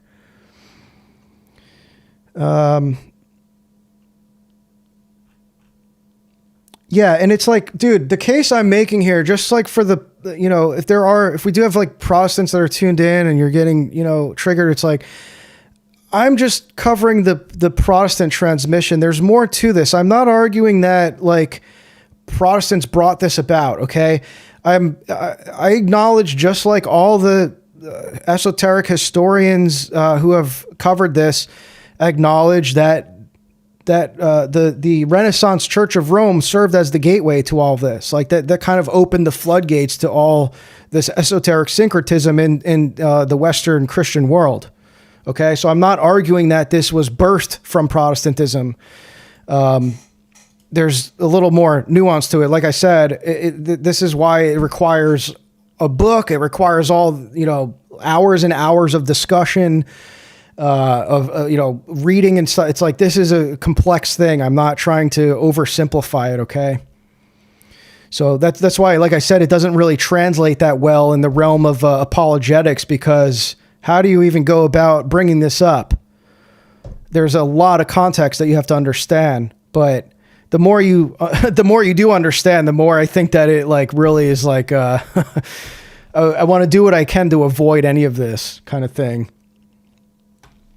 You know, and to be fair, like the way that, like even the secular historians that cover this, they are careful to make a distinction between, you know, what they call Orthodox and heterodox Lutherans. So like even within Lutheranism, you see this schism happen with the radical Lutherans that are, you know, starting to do all this esoteric syncretism with alchemy and later Kabbalah, right? They do make that distinction. They call them like small o Orthodox Lutherans, like just to not conflate it with like, you know, this idea that this was all Lutherans that were doing this. Like, no, it's not. The history doesn't show that. But what I did find, especially throughout the course of like the, you know, let's say 300 to 400 year span of history after the Reformation, is that it just so happened that it was that smaller minority of the more esoteric Protestants that had a very understated and in some cases more influential impact on the movement, on let's say now modern evangelicalism, like just to not frame it as all Protestants, right? And you start to, you know, I'm not going to go down that rabbit hole because I've done streams on this. You can watch the stuff I've done on spiritual alchemy and how it relates to some ideas that you see in modern evangelicalism. So, all right, let me move on here. I mean, I think I covered at least a bulk of what I wanted to cover. So Yeah, the textual replacement of the images. There's, this is interesting here. So yeah, that quote from I quoted Reuchlin kind of stating the ontological power of these words, how he calls it the stuff of things, the very stuff of things, not just the sign of things, but the stuff of things. So you have that similar sentiment in Protestantism, and then Luther was also compiling these long lists of text kernels, and then he had them written in books, the walls on doors etched in stone, iron, and glass, and then they functioned as like his almost like his brand. These text kernels, which he termed the symbol. What is that? Oh gosh, symbola of his faith. So the symbol of his faith. Okay. So he like coined this, like these text kernels as the symbol of his faith. That was like his mark that he left, was like these text kernels, right? That he put everywhere, walls, books, stone.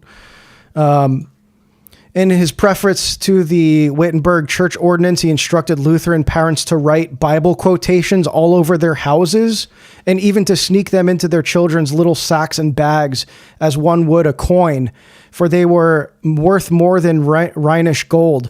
Okay, so interesting. It's almost like they're just graffitiing everything with Bible verses. It's just like write it everywhere, right? So the images are replaced with the like graffitiing, like tattooing the text everywhere. Okay. And again, it's similar to like how like Orthodox children have like, or even adults like carry around icons with them, right? It's like in the Lutheran implementation of that, they're just like inscriptions of words, almost like an amulet, right? Almost like a talisman.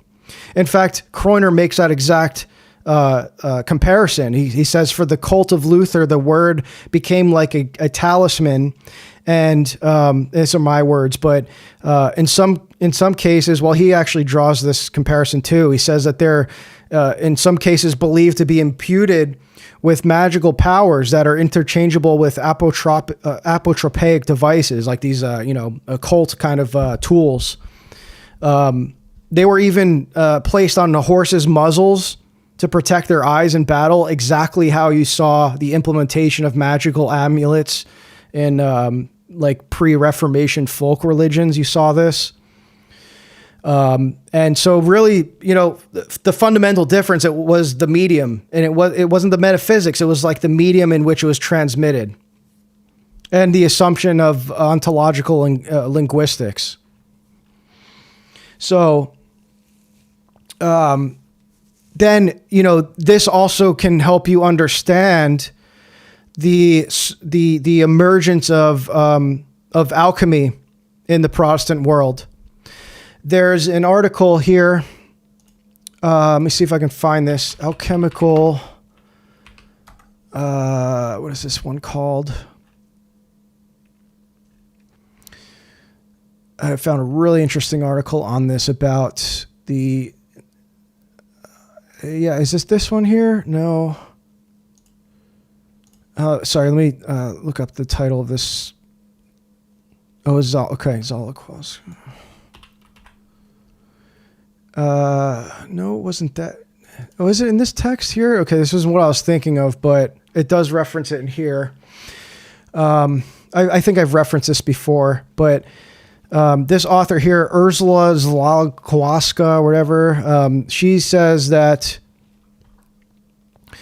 this was like there was the Protestant iconoclasm. It kind of like visualized this new monopoly on language in the domain of the sacred. So similar to this notion of the linguistification of the sacred, and that by alchemically purifying Christian worship of everything but text and speech, the Protestants left this psycho-spiritual and to some extent material void to be filled. And so that was filled with the emergence of Paracelsian alchemy.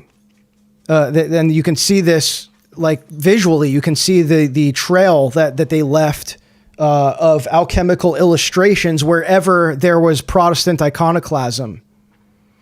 And so she says that there's like this acted as like a psychological compensation for the rejection of Catholic imagery. And it resulted in a spiritual and emotional insecurity that many of the Protestant faithful had experienced. I don't know how this study was conducted, but this is an academic study for what it's worth. So you see like, this materialization of Kabbalistic and Hermetic infrastructure in the New World through the visual culture. And I actually depicted this here in my article before I even knew all of this. But you can see an example of that even here. Where is it? Right here. This is 100 years after the Reformation, but you can see at least a later kind of example of this. A 1652 Kabbalistic triptych in a church in Black Forest in Germany. And this was an image painted by Princess Antonia of Württemberg, who was a follower of a Christian Kabbalist pastor. So this is, look, you can see the Hebrew there. So very similar to the illustrations we saw in Kroner's book of like, Christ on the cross. And then you have all the, this like German inscriptions around it. You see Hebrew there instead of like, Greek or whatever other language, like some Latin language.